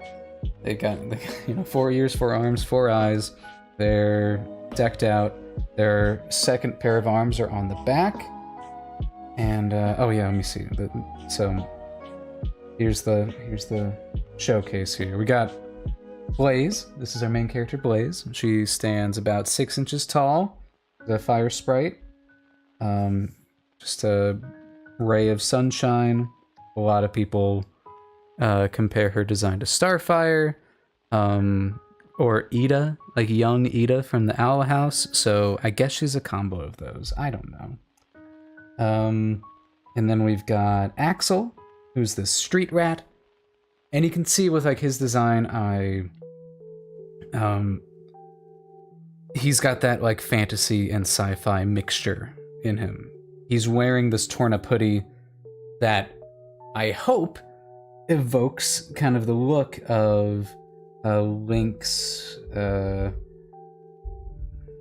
like Link's, you know, like a typical like knight, you know, they have that little like tassel thing down there. And that's what I was thinking of, you know? But it's like this torn hoodie. And so he evoking this idea of this beat up kind of squire kind of guy.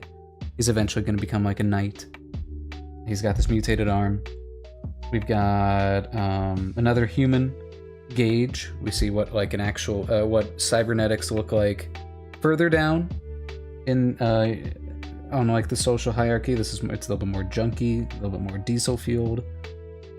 We got reptoids. Reptoids are more of this like lizard-like species that can vary widely in design principles. This guy is typically, they have like longer necks.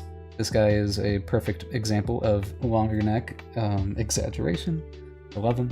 We got Ragarians, which are these like cat-like people, dog-like people. Just, you know, they got fur. You know, I gotta appease the furry side of me. I don't know.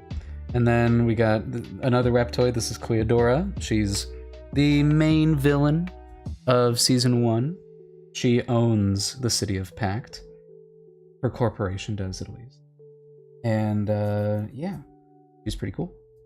We've got Avasaurs, like I said before. This is more of a prevalent Avasaur named Screech. She's this informant that helps out our heroes. This is Blaze's family. This is baby Blaze, her older sister Sapphire, her mom and dad, Hestia and Vulcan. This is Vulcan when he's depressed and has lost his wife. Spoiler alert. It's not much of a spoiler. It is very much implied in the beginning of the show that she is no more. And then this is Sapphire in her 20s or whatever, when you know, just right before the time skip. And she was so Blaze is essentially the sister of the Chosen One. And the fact that she's the last fire sprite in 1,000 years doesn't spell a great success rate for her sister, if you know what I mean. And then we got These are some more Fire Sprite civilians. Because, you know, you'll see.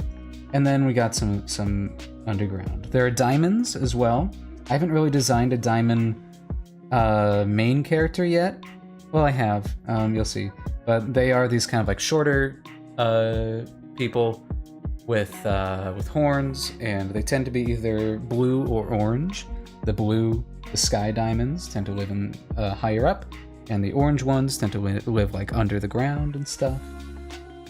This is our main diamond character. She's part of our trio. She's the third in our trio. Skylar. She's this pompous princess with this little pillow robot named Nindy. And she is just such a handful, and we love her for it. And I think that's all of this. Oh, and then there's Medusans. Sorry. Medusans are these kind of jellyfish-like people. This is one of them. He's gonna get some kind of makeover. I don't particularly like it. This is a better example of a Medusan. They get to have this fun,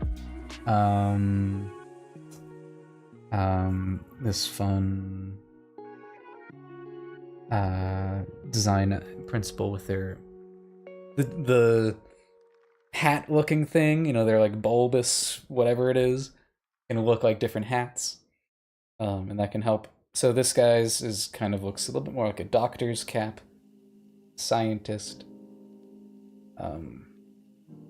Yeah, he's fun guy. Yeah, that would be a cool plot twist, but you know, we'll see. Now, there's a whole mystery of what happened to the Fire Sprites, what happened to Blaze's sister, Sapphire. Their relationship is kind of the core of Blaze's arc, of like her kind of reconciling with the loss.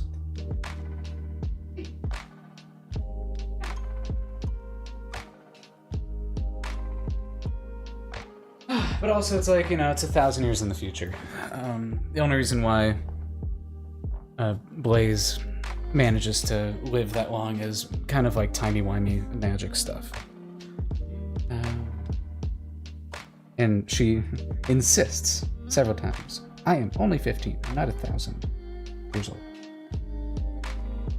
I think that was all 9. I think so. Oh, sorry, there's one more. Lunadines. They are the tallest race. So the males tend to be shorter than the females. Females can get very, very tall. That's not what I was looking for. I made these little species sheets for them a year ago. They've been updated a lot since then, but this kind of gives you the idea of just how freakishly tall the women are in comparison to the men. They're a little bit more nature vibes. They have these weird antennae on their heads, kind of like deer bugs, deer moths. I don't know. They're you know, they're not like any one specific thing. They are Lunadines through and through. That is it for all those guys. Yeah. And we have some creatures as well. A very magical, a lot of like magical creatures. We got little cactops. They're all, there's a bunch of baby ones that show up in the pilot episode. I had to design a lot of baby monsters. So we got a little cactops. We got a little Tindoro. We got a little Bactyl, got a Taiga Shock, we got a Moonbug, a Moramist, a Humquill, a Hydrock, a Dawnbelly, a Gigatitan, and a Turquoise, and a Potulant. I love the Potulant. And then a Burret, kind of like a scarf kind of guy. These are all of them next to our poor boy Axel. I do question if I'm gonna have to design more, but this is the first batch. There will be. No, don't do that. Well, consider the majority of the cast is, are teenagers, are not adults. So do consider that. A good chunk of them are 15. If you want, go crazy with Kerf and Gage and Dr. Lazarus and these guys, or Cleodora, or Screech, or Vulcan, or Hestia. I draw the line there. Oh, to quote Doofenshmirtz from that episode, you're 16, and then zaps you.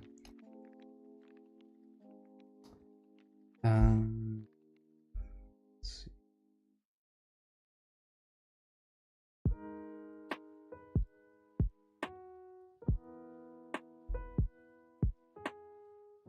But yeah, that's as far as we've gotten, at least with like character designs and stuff.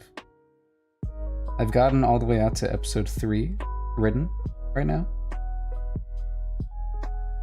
Moving on to episode 4, still in like the outlining phase for it. It's a lot of fun.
I really extended his arm here.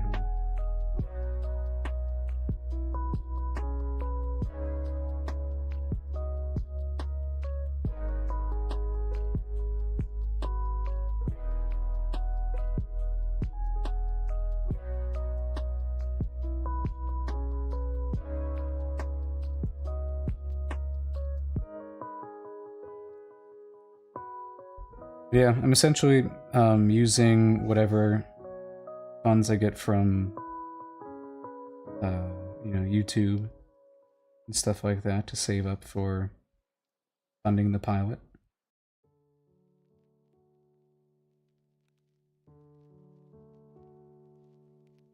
YouTube and Twitch, sorry. I'm streaming on both right now.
Cat wants attention. Welcome, kitty.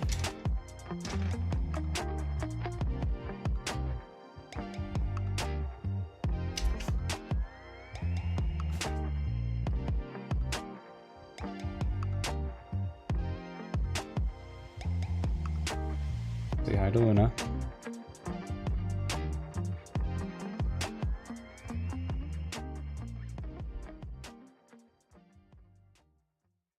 Thanks for taking up all the desk space, Luna.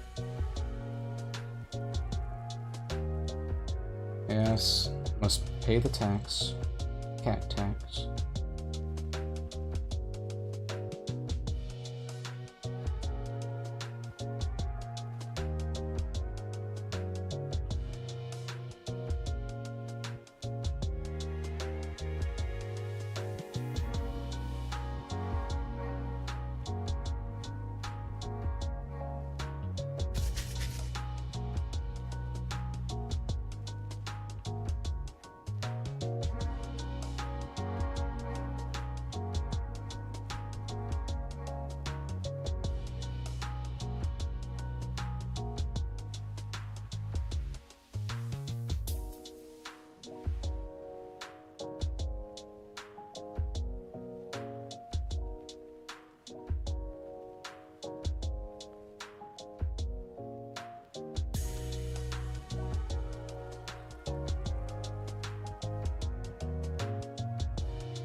Okay.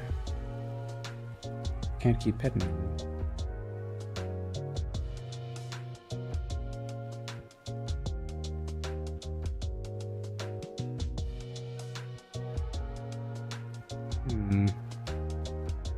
I'm seeing my mistakes.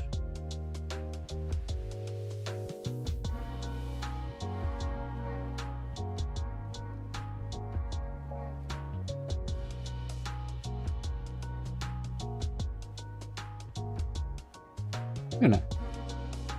Excuse you. Chewing on my arm because I'm not petting her. Get over here.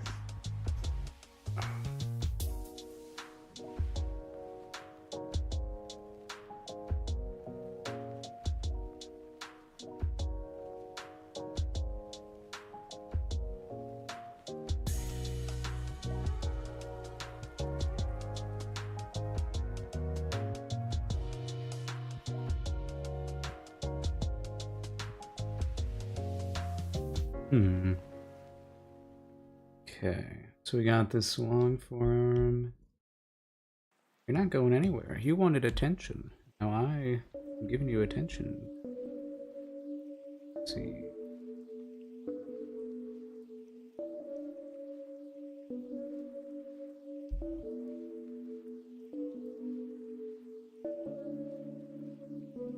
Oops.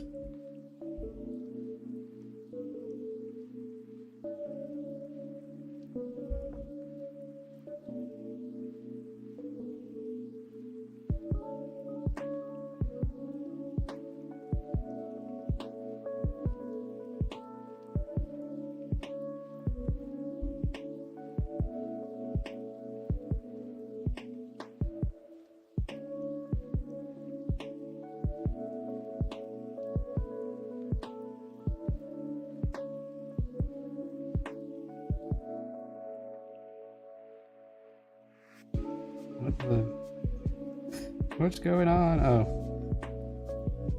Wrong way.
Gosh. The poor hands, okay. Definitely need to go rock climbing tomorrow. Build some more strength in them. So the typical the trick that I've learned about folding in clothes. Ah, it's very cool.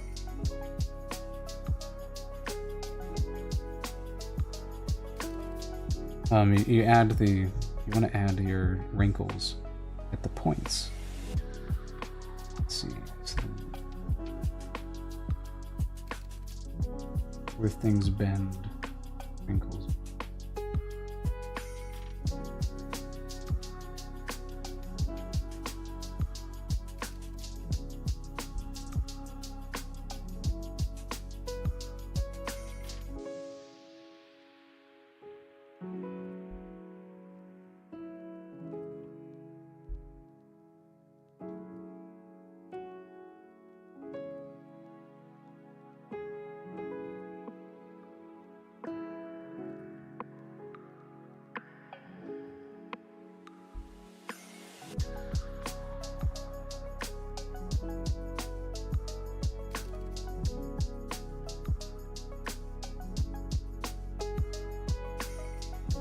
Yeah, I like how you did the hair, like the swirls in it.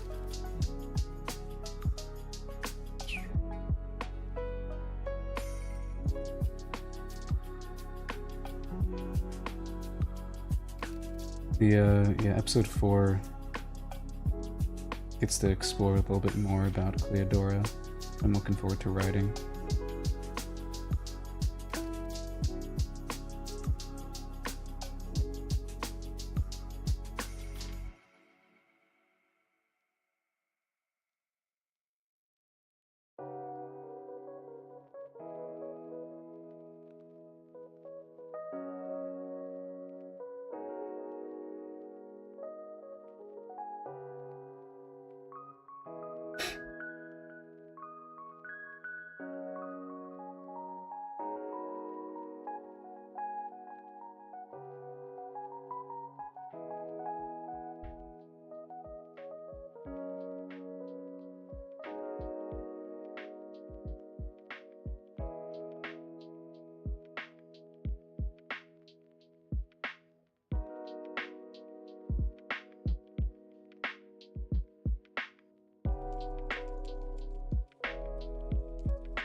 just love drawing the Venusaur feet.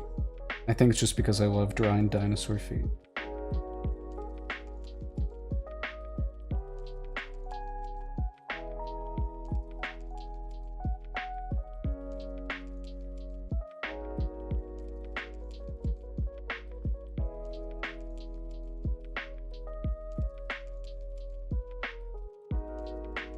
Yeah, as far as like animation style goes, I am thinking of if it wasn't obvious from how I've designed some of these body pose sheets for Blaze and Axel, really want to lean into this like fluid motion of that Sinbad, Road to El Dorado, Atlantis kind of vibes. I'm trying really hard in the designs to make it feel like you can totally see where that movement will be generated from.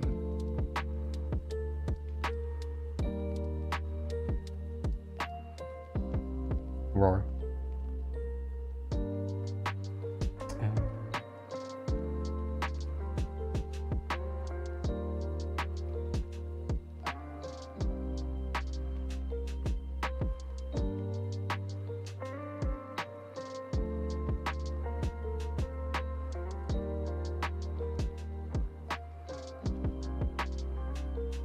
I'm also looking forward to designing some members of the Guard.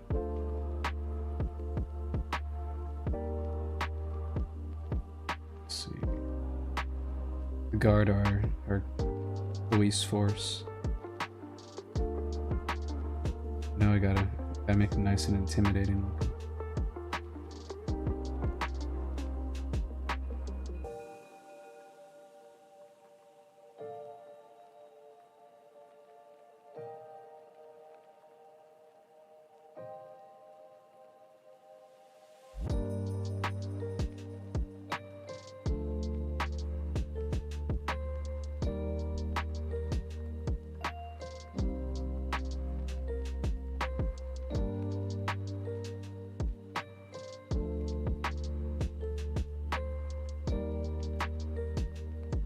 I do think I do want to design. There's this because I was thinking about like what the religion of this world is, or of this point in time in the show, and really a lot of it centers around this savior character named Wera the Witch, and she still is around, and there's this lore that if you can find her, she'll grant you one wish, kind of thing. And obviously, that generates some fun ideas for like, well, what does each character want? What would their wish be if they were to try to find her? But then I started thinking, okay, well, what would architecture look like, surrounding her? And also then I'm thinking of, well, then I gotta figure out what her design is. I want her to kind of be a mixed bag of like, you don't know what to think of her. Is she good? Is she bad? Is she both? Is she more neutral? A very like mysterious figure.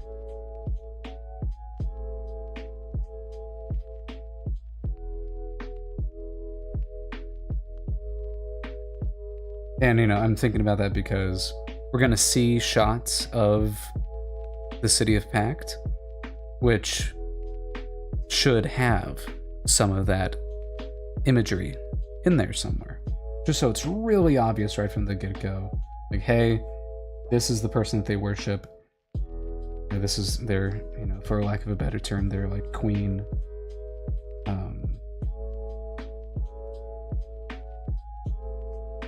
What are they, what's everyone's opinions of? Is she good? Is she bad? Who knows?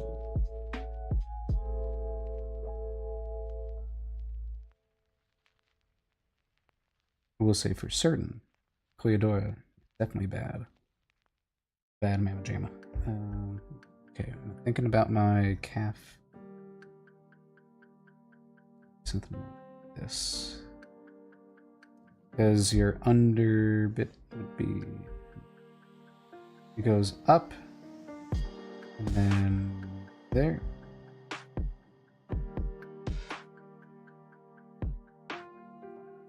Just want to find the pit of them.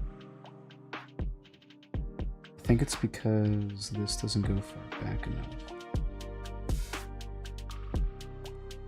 Initial idea was right.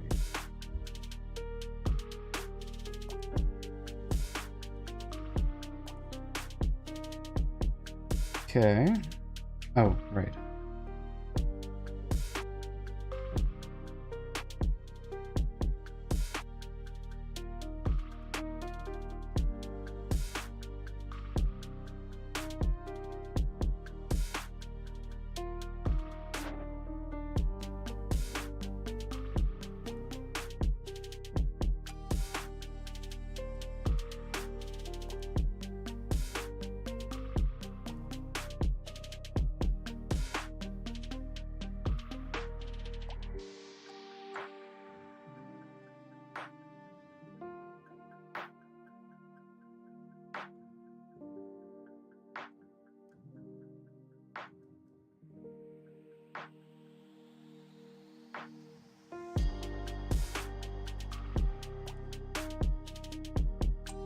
Your hand would not be that small. Damn.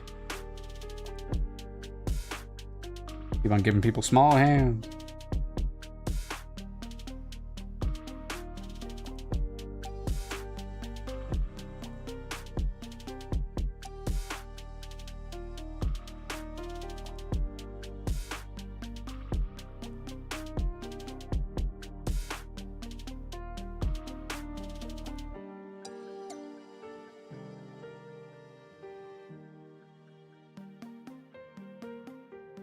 No tangents.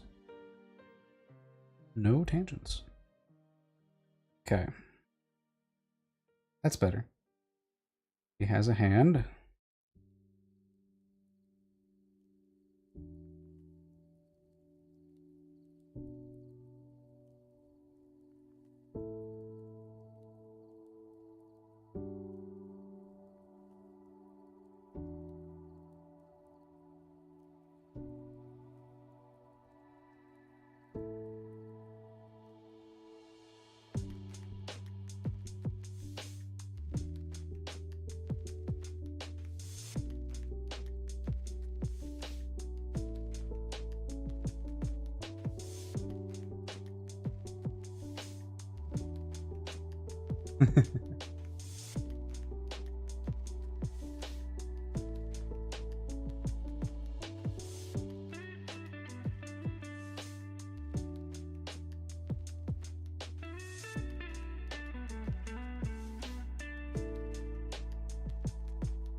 Once you learn how to simplify a wing, it really pays off.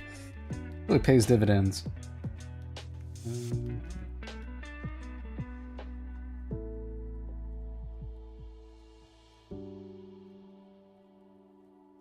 I thinking about this hand.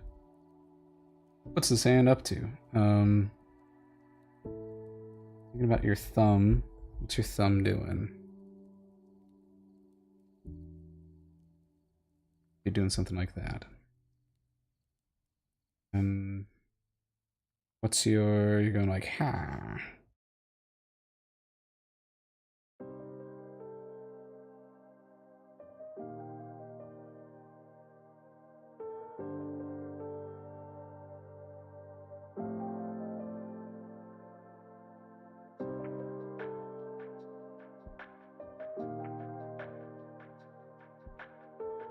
No, that's confusing.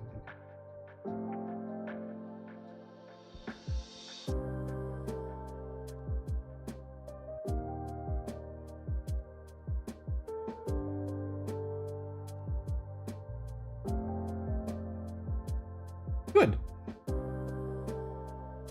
Okay.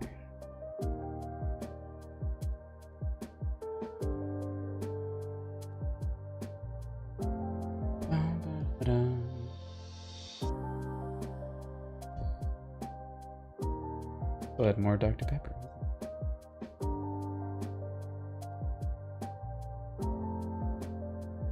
Okay.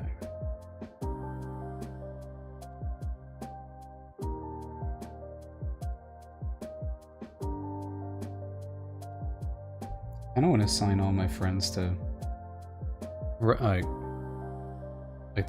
the task would be design Wera. And then that can like help fuel this idea that she is so vast in her influence that there's so many different interpretations of her, of this like goddess-like figure. There's so many different interpretations of her across different cultures, and that could be interesting. Help the world feel more lived in, you know?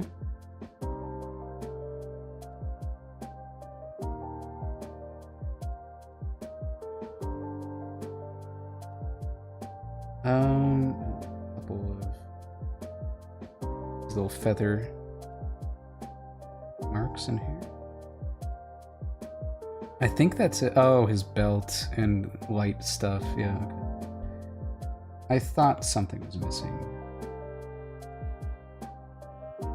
I think I'm done. Nope. Not done. In fact, not done.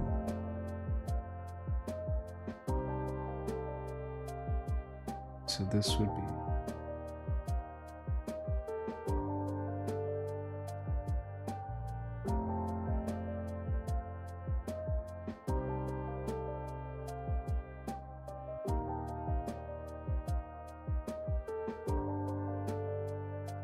Luna. You're such a weird cat. Yeah, sure. Yeah, lay on the plastic bag. Yeah, okay. You know, not the sofa. Oh. The plastic bag, yeah. That's what you lay.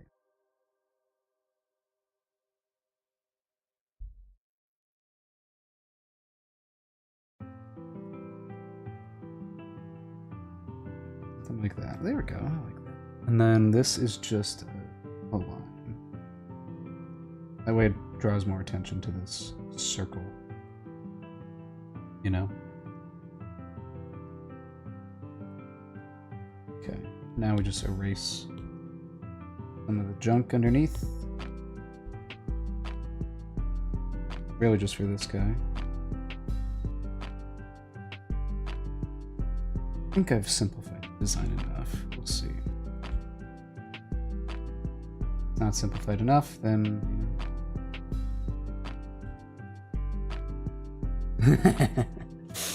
Nice, nice. Don't forget the teeth, though. It is pretty fun. Like your sense of some good sense of movement in that.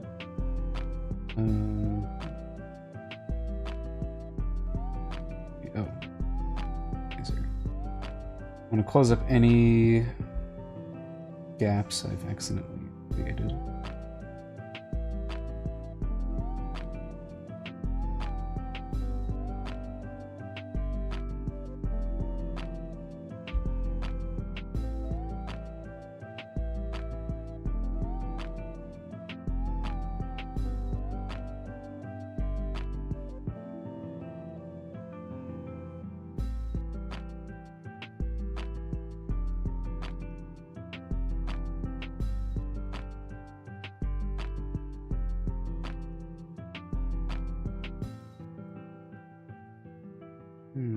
Oh, that's a big gap. That's another big gap. Good thing I'm taking the time to look at this, or else I'd be very irritated if I were to discover this while I was doing that. Cool.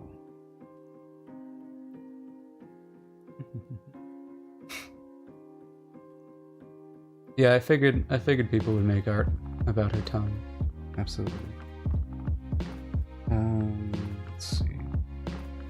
This is a family-friendly show about love and the power of found family. But if it exists, it's gonna exist. Okay. I know what to expect. Okay. Little gap there. Little gap here. I think we're good.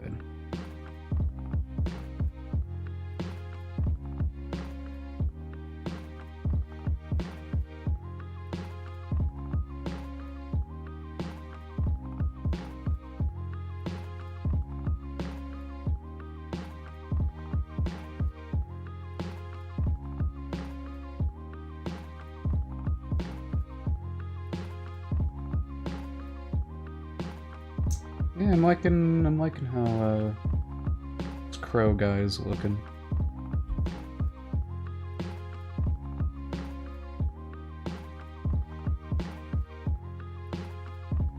All this work for a guy that's just gonna be in the background. Be a good looking background.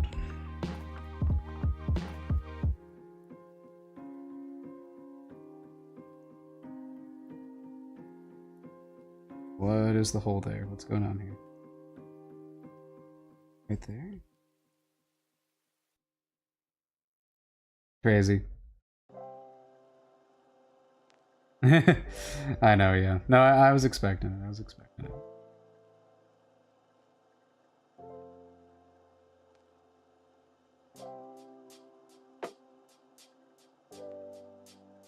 You'd just be surprised by how many people see Gage and fall in love. That greasy man does it for some people.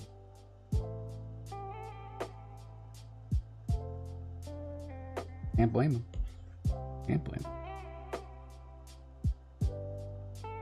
Base.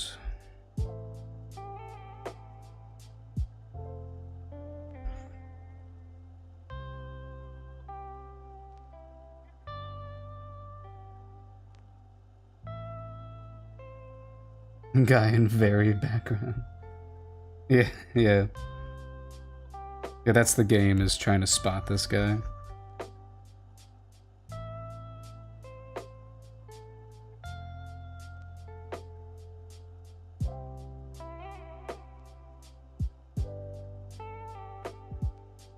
At least I don't have to worry about his pupils at all.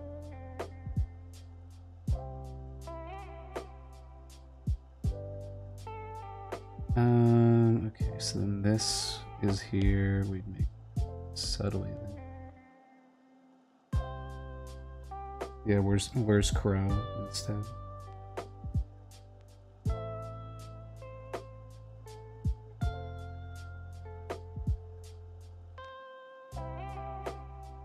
He's got some eyeliner. What bad guy shouldn't have eyeliner?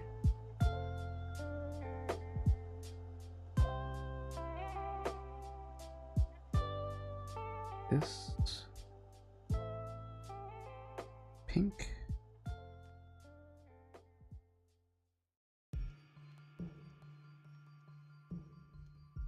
Oh.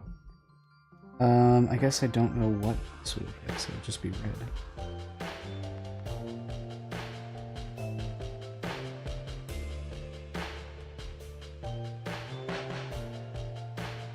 He's incoming.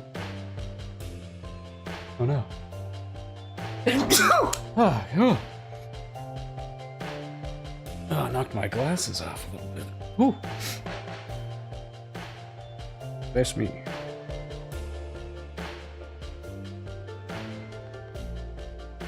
And then the main character turns into horror. Thank you, thank you. What am I doing? I think I've got that color all done. Oh, it had some recoil on it. Surprisingly, my cat did not vacate the premises. Every time I sneeze, she, like, books it.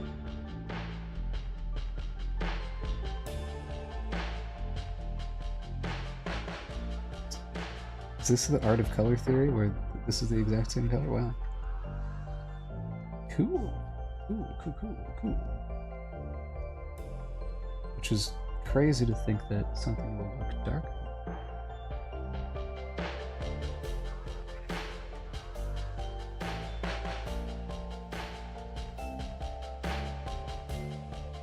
We love color theory.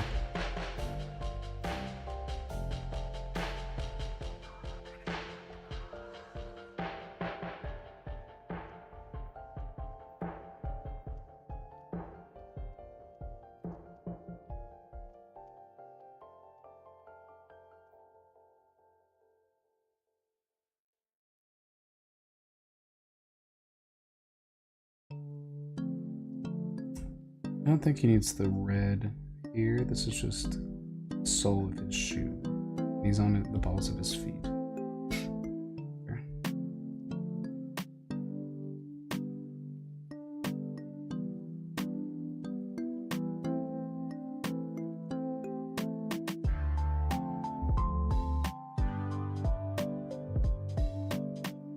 How'd that work? I think I'm thinking about that correctly. Oh, it's feetsies.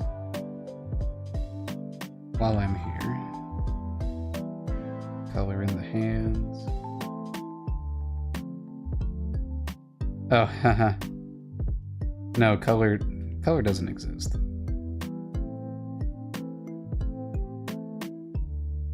It's a spectrum. I want to see what colors the mantis strip can see.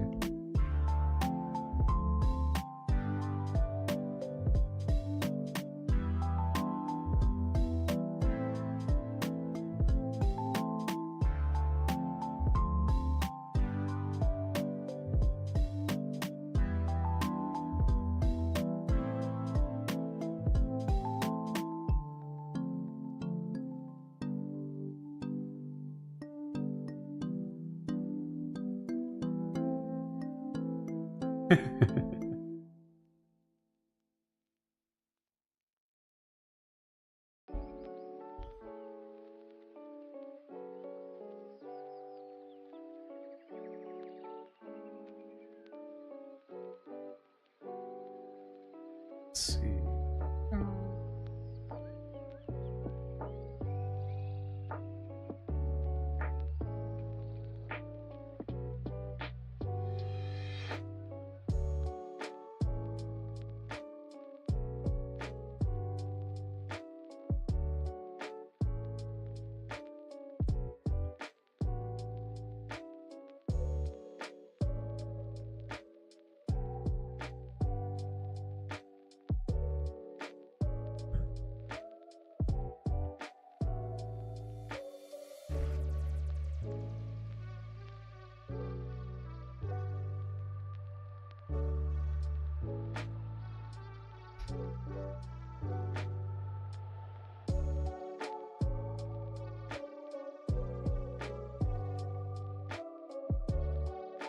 Is it just me? Like, this looks... I think I'm just going crazy. Okay. I think I've been looking at a screen too long.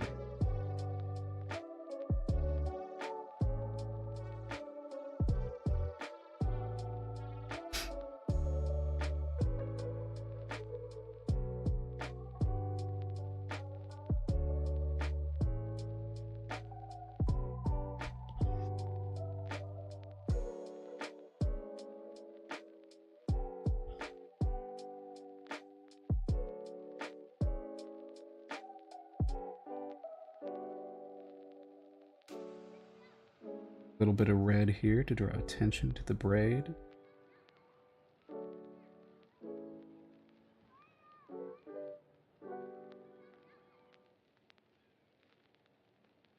Uh-oh. Oh, goodness. Disaster avoided.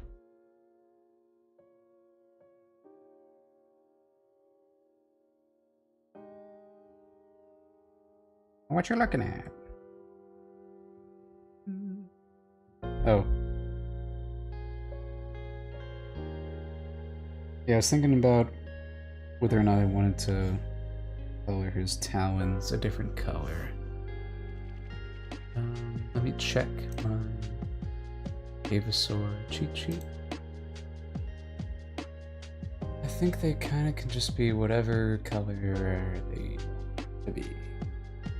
No real rhyme or reason. Whatever makes the design look better.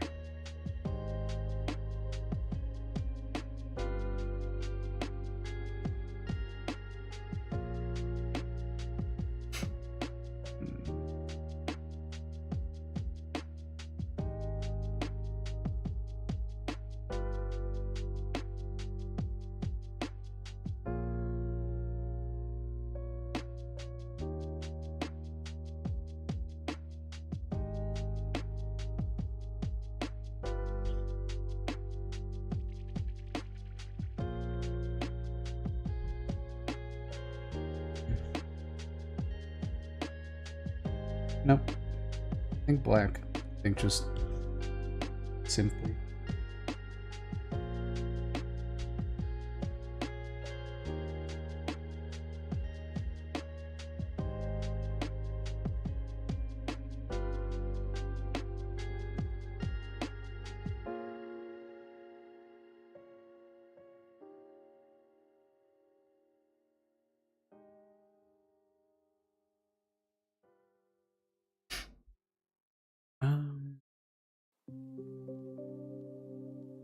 What this anyway? That.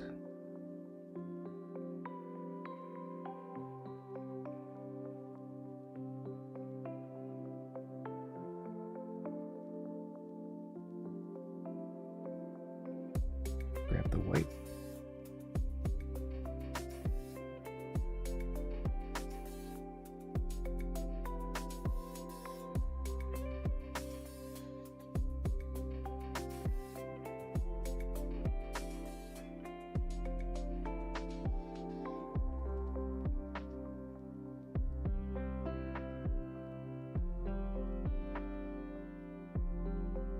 It's gotta be thin right here. There you go. It's the illusion. Yes. All it's missing is the blue shine. Yeah, okay.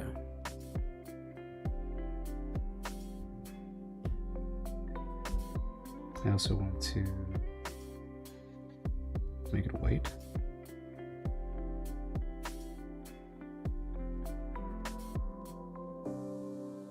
Probably.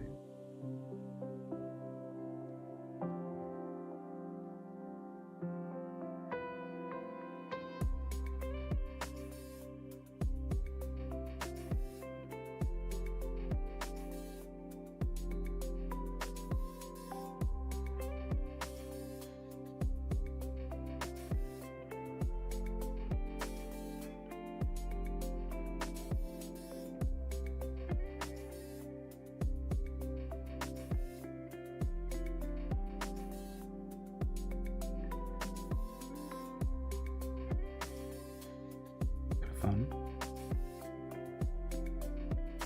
I do kind of want this to just kind of be faded.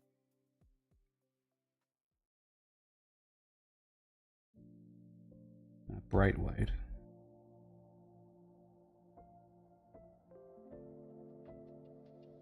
Think about that here too.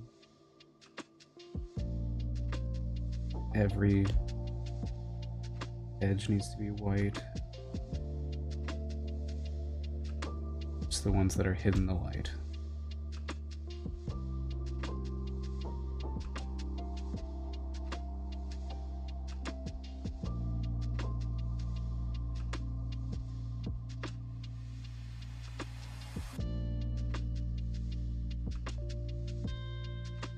Nice, nice. Keep it up. Make this clipping mask.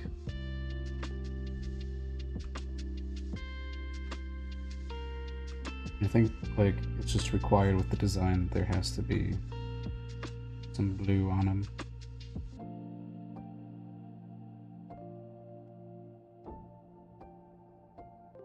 Good chunk of his nose.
Yay! I'm free!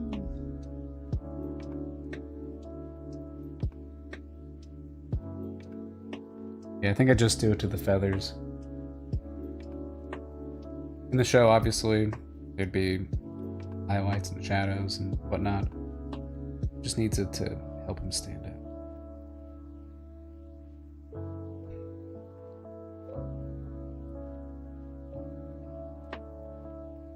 All of that.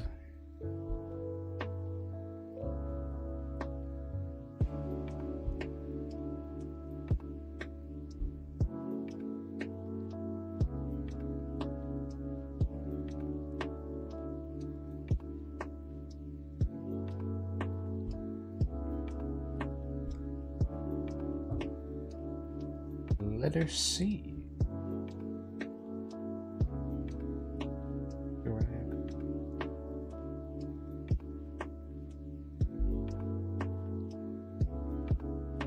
Oh. Edit text. Huh?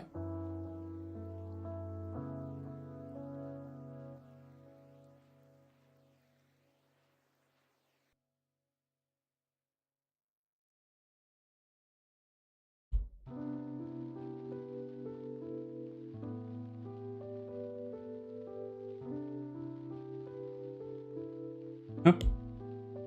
Oh. Okay. That's a good chunk. Like how if my color design has improved since my K-pop Demon Hunters fan art. Now I'm looking at this guy and I'm like, yeah.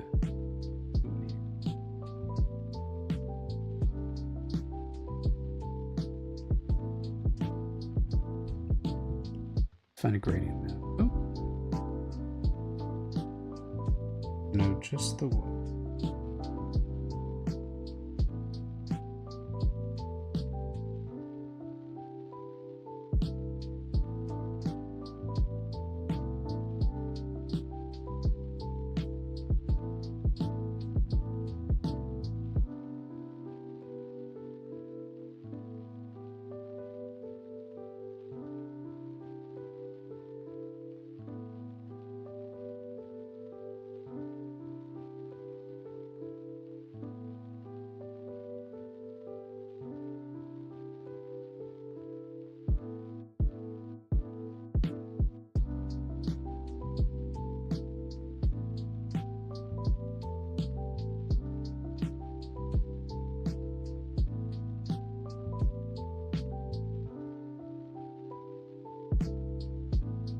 It looks better. Okay. I've discovered a secret. Especially for these guys where I don't really care about spending a lot of time coloring them.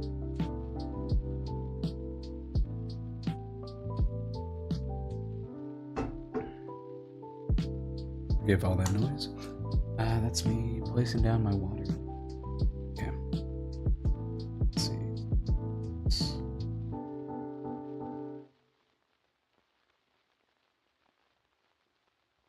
Not this one. So you might fit this one a little bit. Oh, I add some more in between.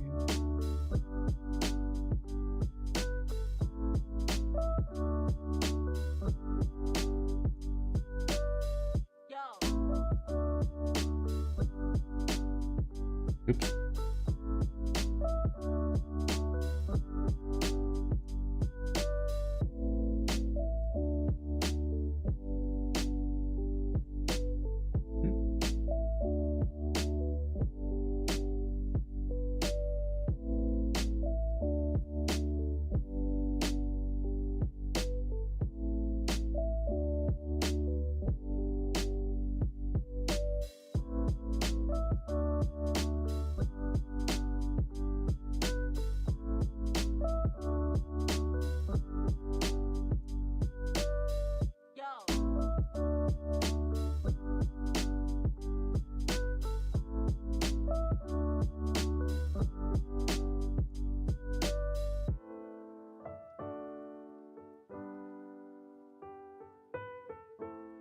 Honestly, the bright red's good.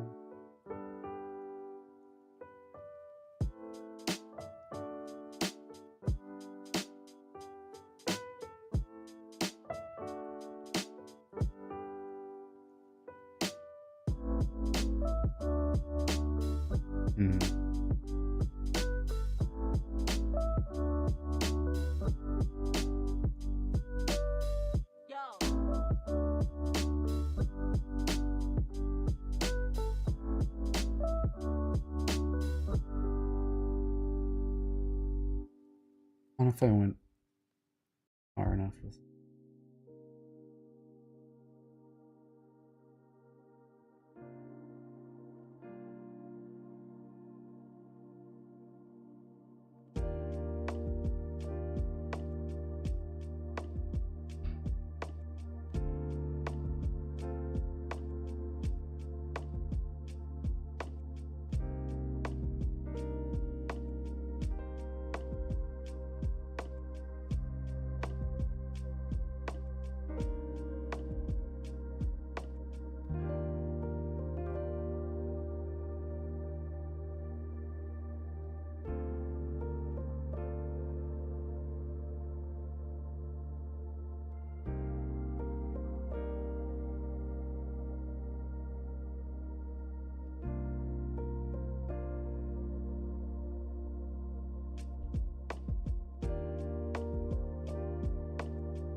Better balance of color. I think really the gradient map just helps me figure out. I push the contrast a little bit. That's all it's really doing there. Cool. I need that at all. Cool.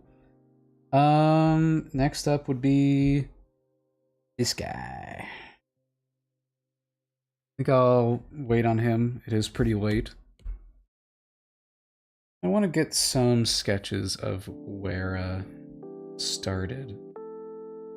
I don't think I really have anything to go off of. I think it's kind of a blank slate, which is fun. It doesn't happen often.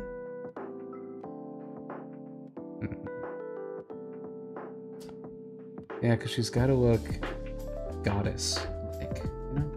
But also like a witch. A goddess witch, if you will.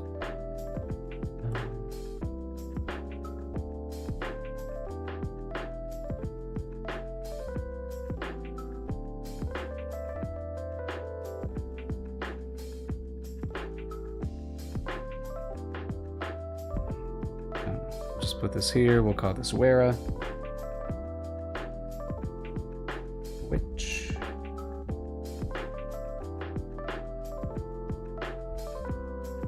I don't know if it's a temporary name or not. I think it's okay. I'm not like super big on it. I think it could be better. Distinct.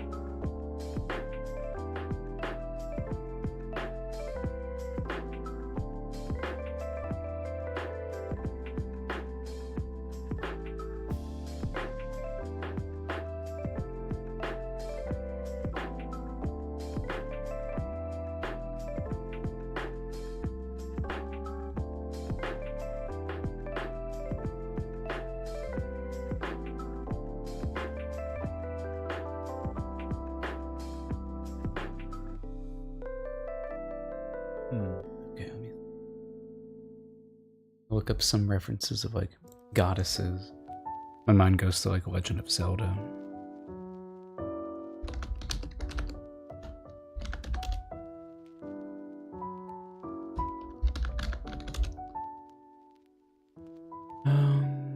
Do we ever see the goddess? Oh, the Triforce. It's 3 of them.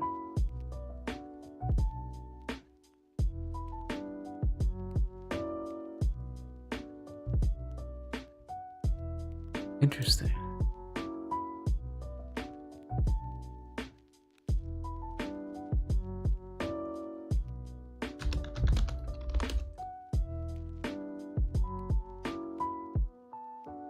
Long flowy robes tend to do it.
Why do I? Her crown is like just in the shape of a W. Be kind of goofy. But I don't know, I think some of the hardest designs stem from leaning into the goofy think a great recent example is the Bomb Devil in a Chainsaw Man movie. Just the idea of having the little pull, like the pin, the grenade pin in the neck is such like a, you know, it's goofy, but it's so cool.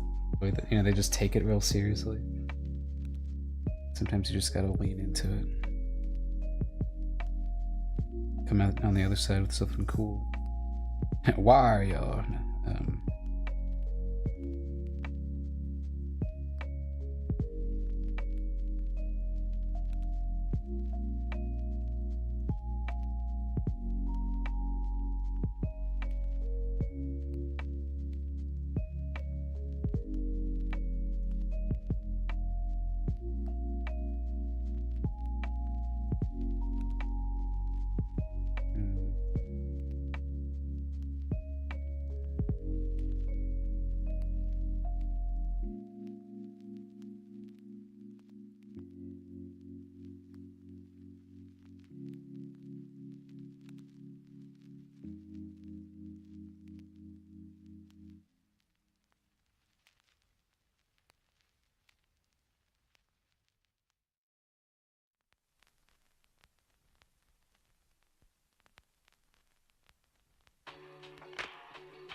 No matter what the spikes is very,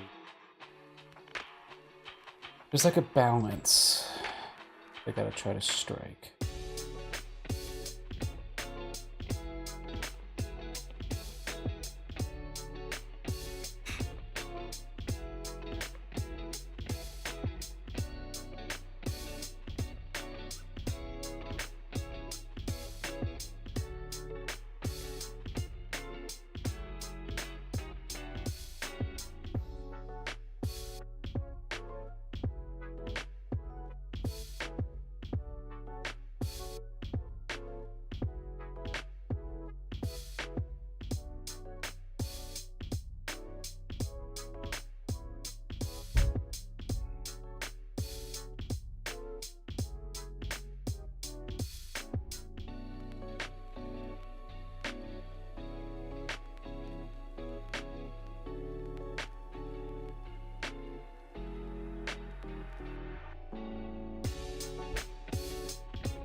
Fun to lean into some of those classic witch archetypes, but find a way to like spin them to be pretty. You know, like having that nose.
Drawn to Hecate from Hades 2. Giant witch's hat.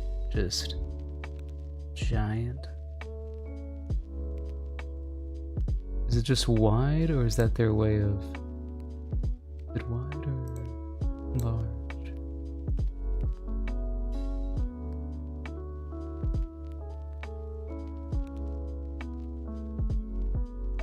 Hmm. Oh. Kind of cool.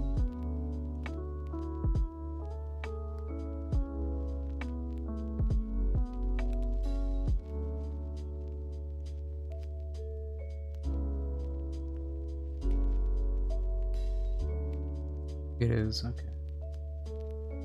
Done. Way to go.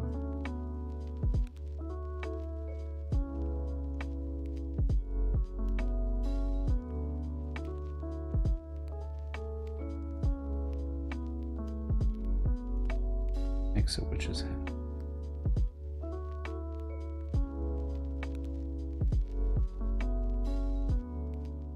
Have to be tall.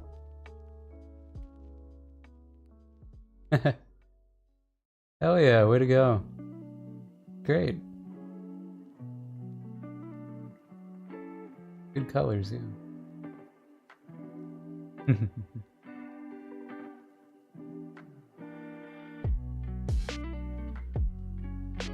Let's see. Let me look up witch's hat.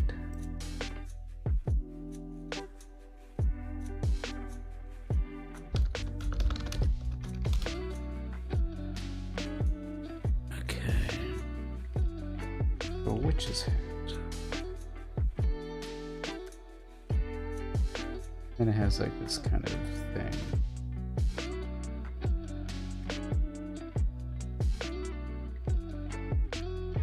That's one. Tend to be really curly.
Believe it or not, my reference was Shigo from Kim Possible as well.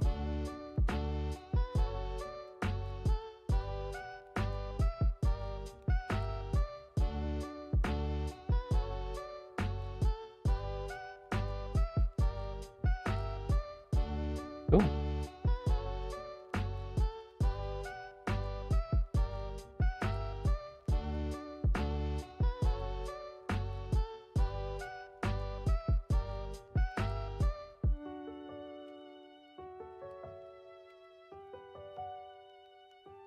Okay, I'm digging that.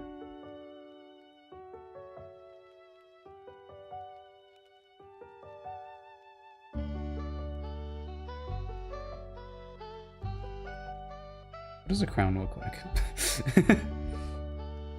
Aside from a very spiky thing. I don't know if I want a spiky crown. Just a crown.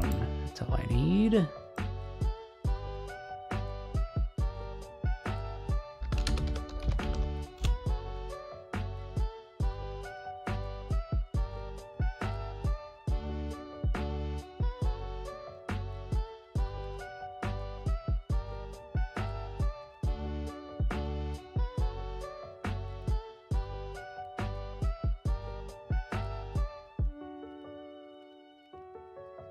Hmm.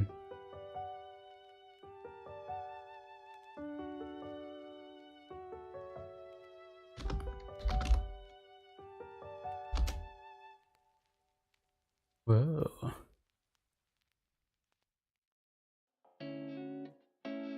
Hmm.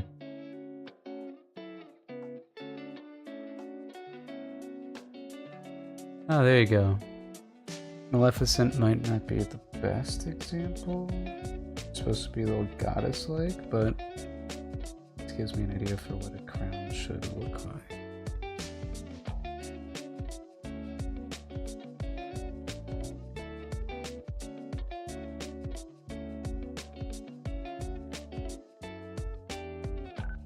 And we have like the actual witch's hat part, and then comes out. I do like this little angle.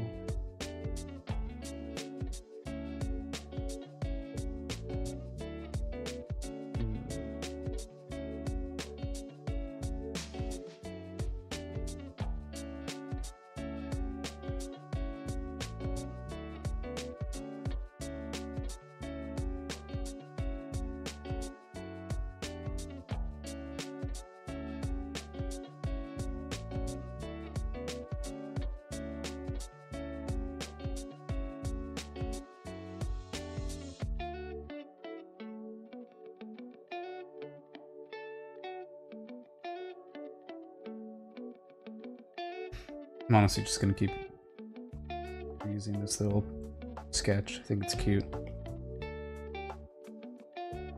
Like somebody that you can believe is like this friendly witch that will grant your wishes.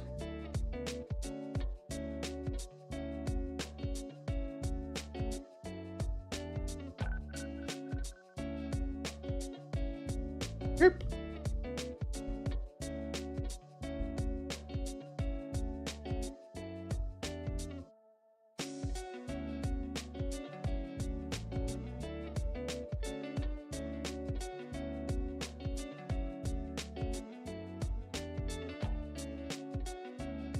I do think the crown hat is coming along.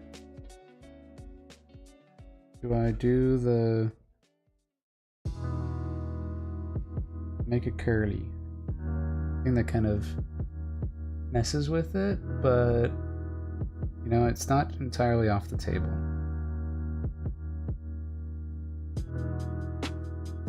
It's kind of cute.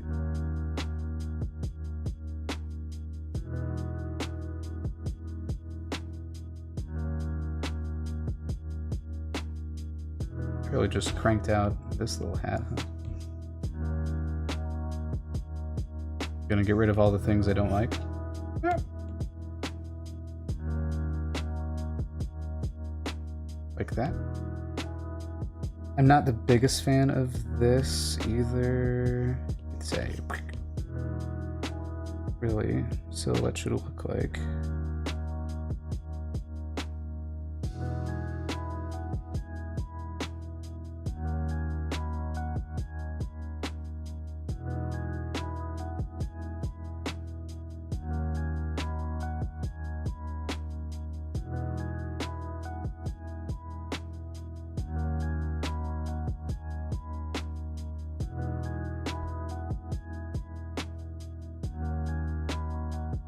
Organizing this madness right here.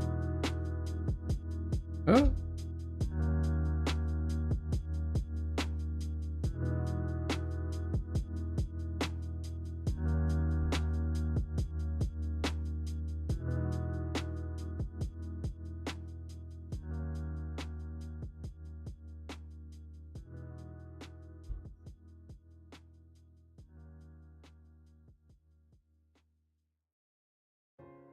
I do like the crown hat. It's pretty cute. That's pretty cute too. Okay.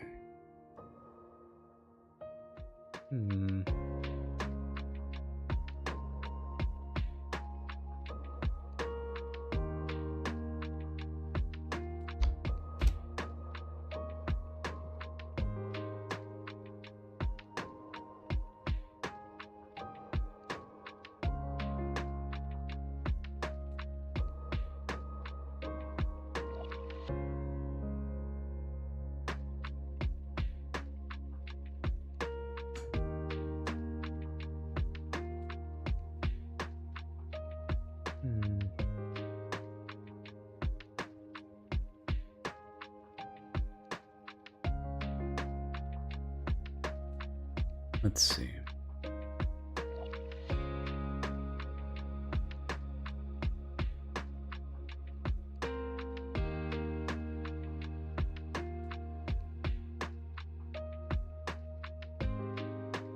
Um,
yeah, goddess-esque witch, yeah.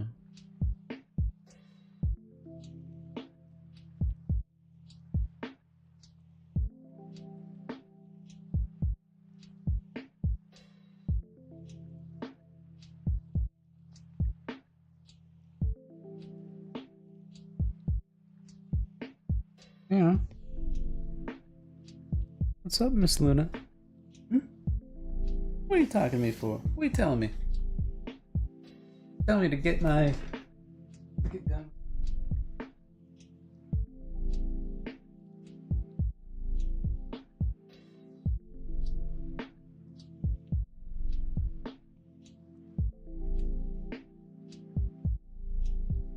She doesn't want it. Okay. I'll probably be wrapping up soon. Kind of running out of steam.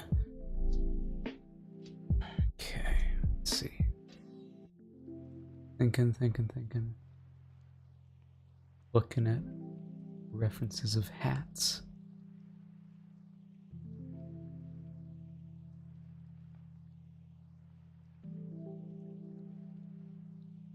Is Where the Witch a myth that existed for the fire sprites as well?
Think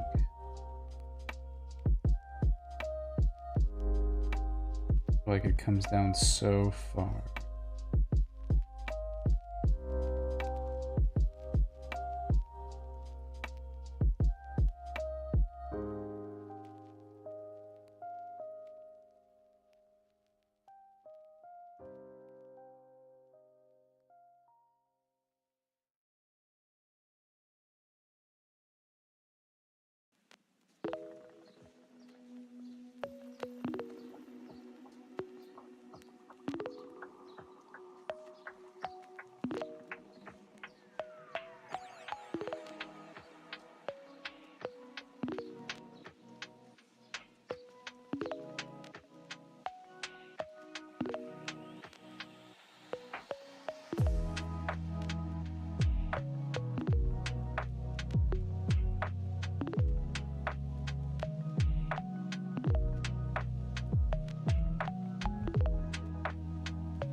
I think she's like pretty ancient.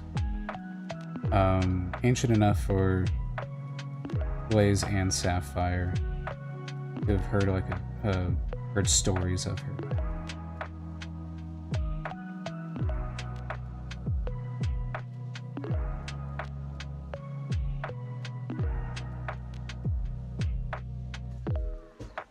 Curious about having this like veil around her or something. Kind of like this heroic figure that Blaze kind of looked up to. Wanting to be like her.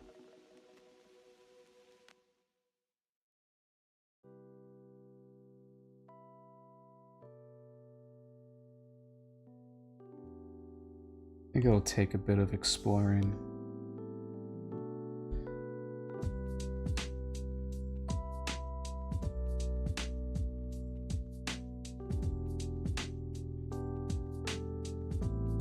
Okay, I can see like a book that her mother's reading that has like her visage on it, something, you know?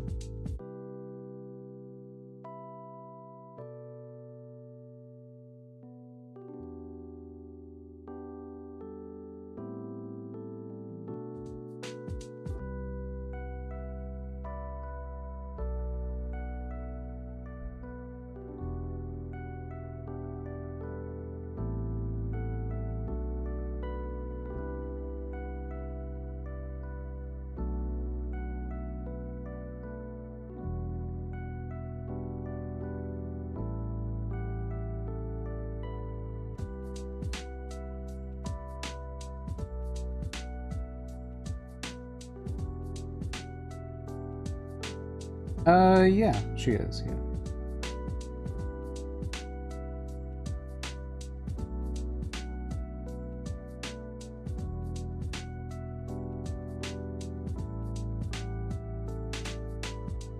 She's gotta look like a wish granter, you know? Our heroes want to seek her out and grant a wish.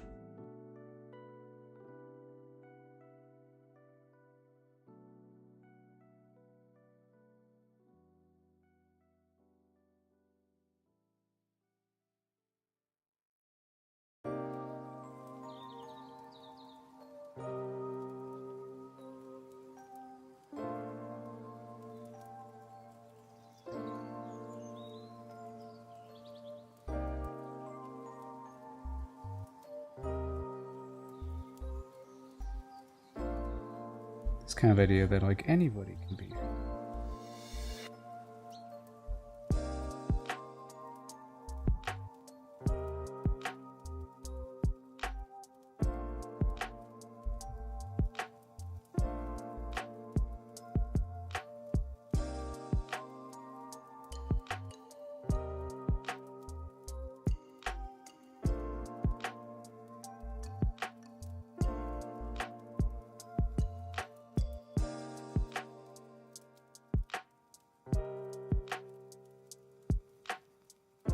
I think the poofy shoulders. We love poofy shoulders. Or poof.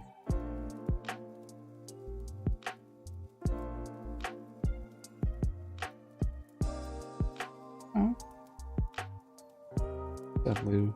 Tell me to go to bed.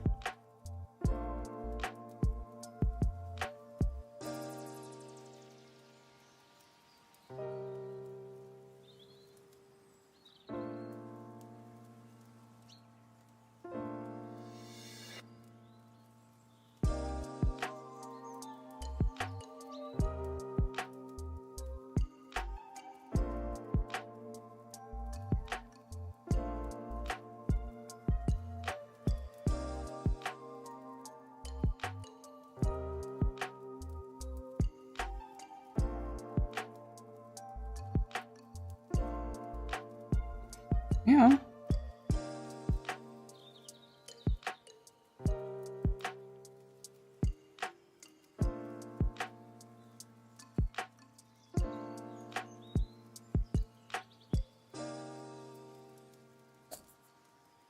Nothing. I feel like we're getting close.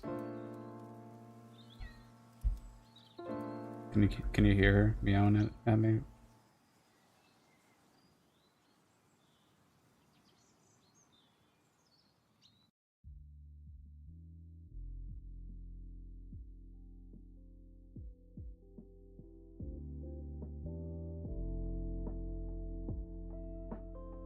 Probably study Tasha from like D&D.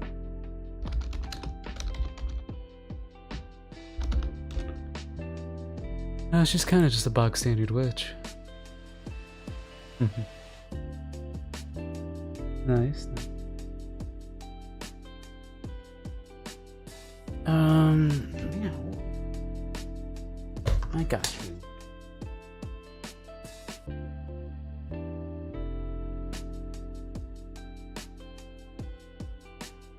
I think I'm getting there. I think this is a good start.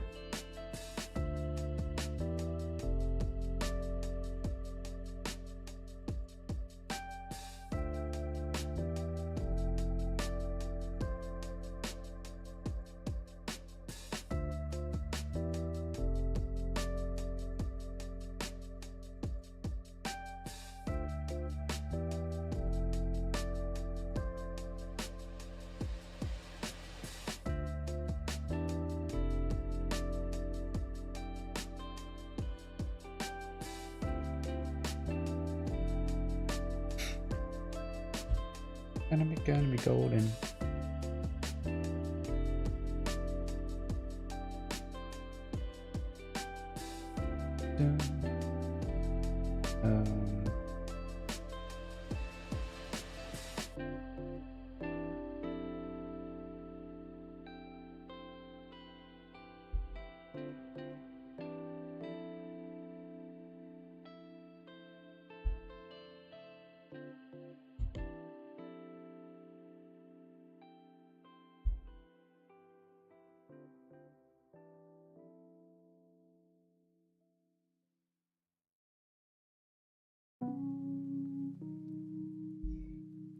I'm trying to figure out what her motif is, you know?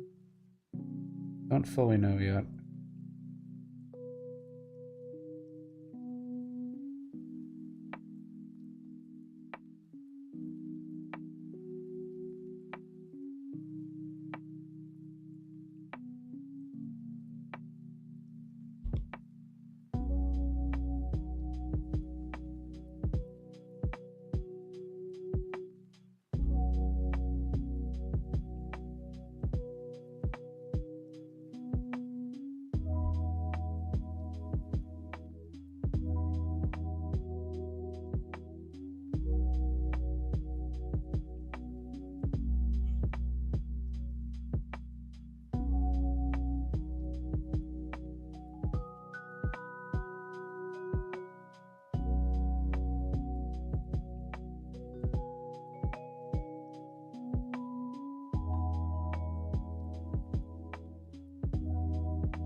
Don't make her a redhead. Don't make her a redhead. Now she's looking a little Irish. Probably not Irish.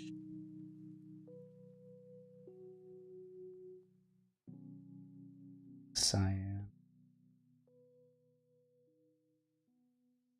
Make an interesting management of color. It's interesting. That's split comp. Split comp of green and teal.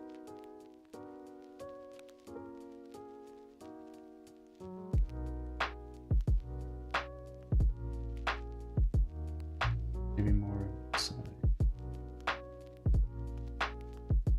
Teal and purple. Purple, yeah, purple, purple. Purple blue, purple blue.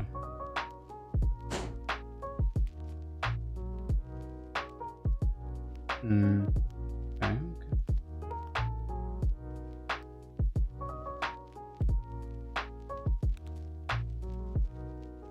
Interesting.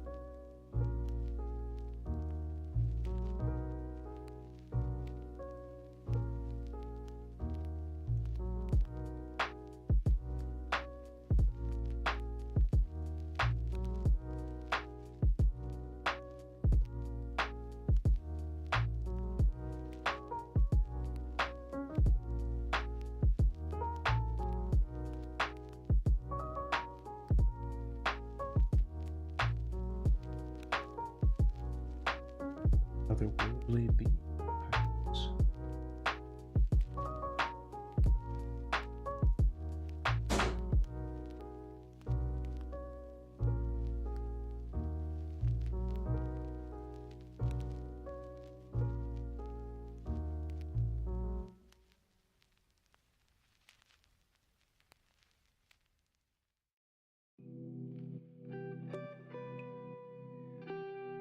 Definitely a ways away, but getting there.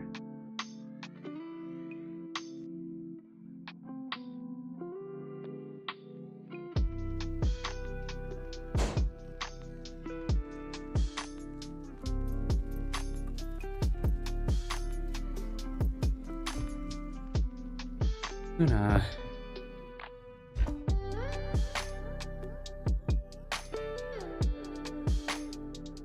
Welcome. Okay, it's getting pretty late. I keep on telling myself that I gotta go to bed. Here I am, not going to bed.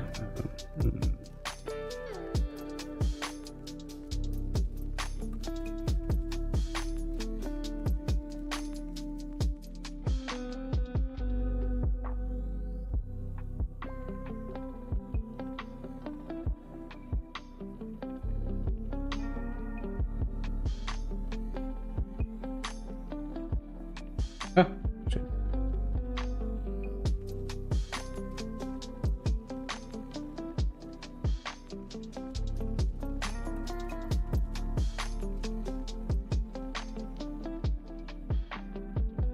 Meow.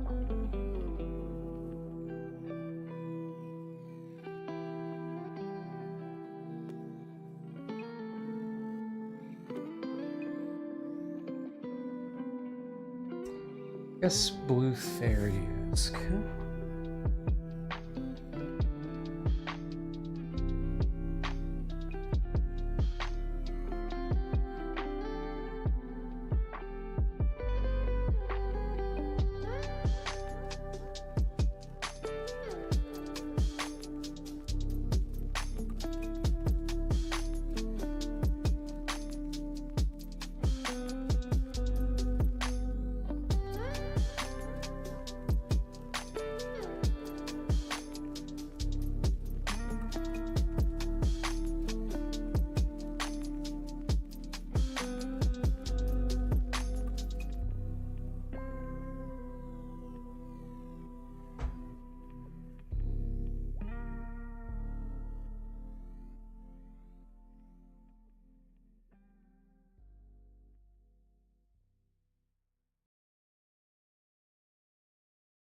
That's fun. That's a good idea. Wish of the Wish of the Shooting Star. It's kind of a fun motif. Yeah. Seen some ideas popping up in my head.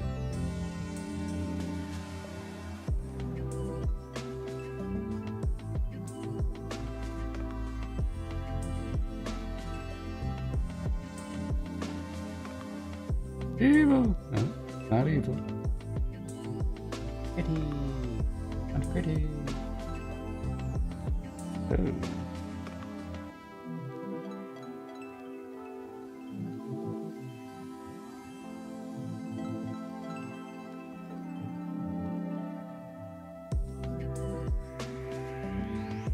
Yeah, so maybe more of a star motif, huh?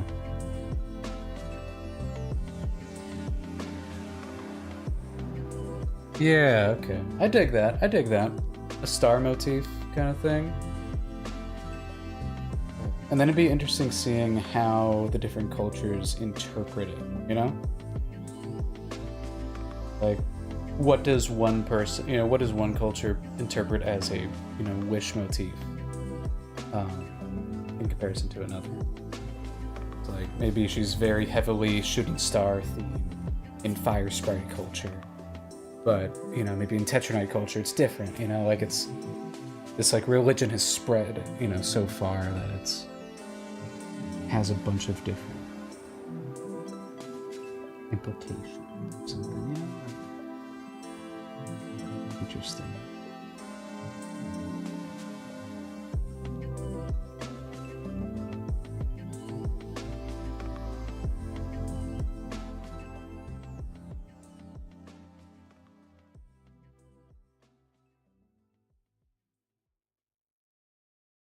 So then, if anything, her little gems would probably be pretty star. And give her like that whole, like, you know, dress made of stars kind of thing.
That's fun.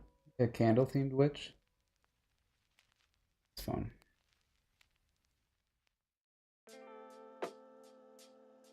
Okay.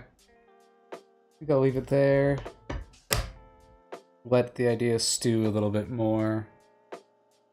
Think about other things, other wish-related things. Yeah, sweet.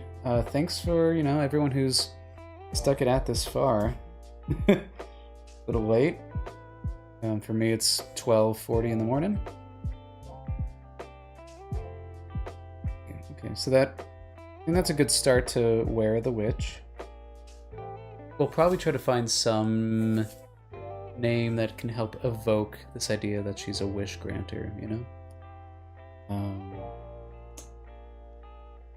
Then finish this guy. Very cool individual.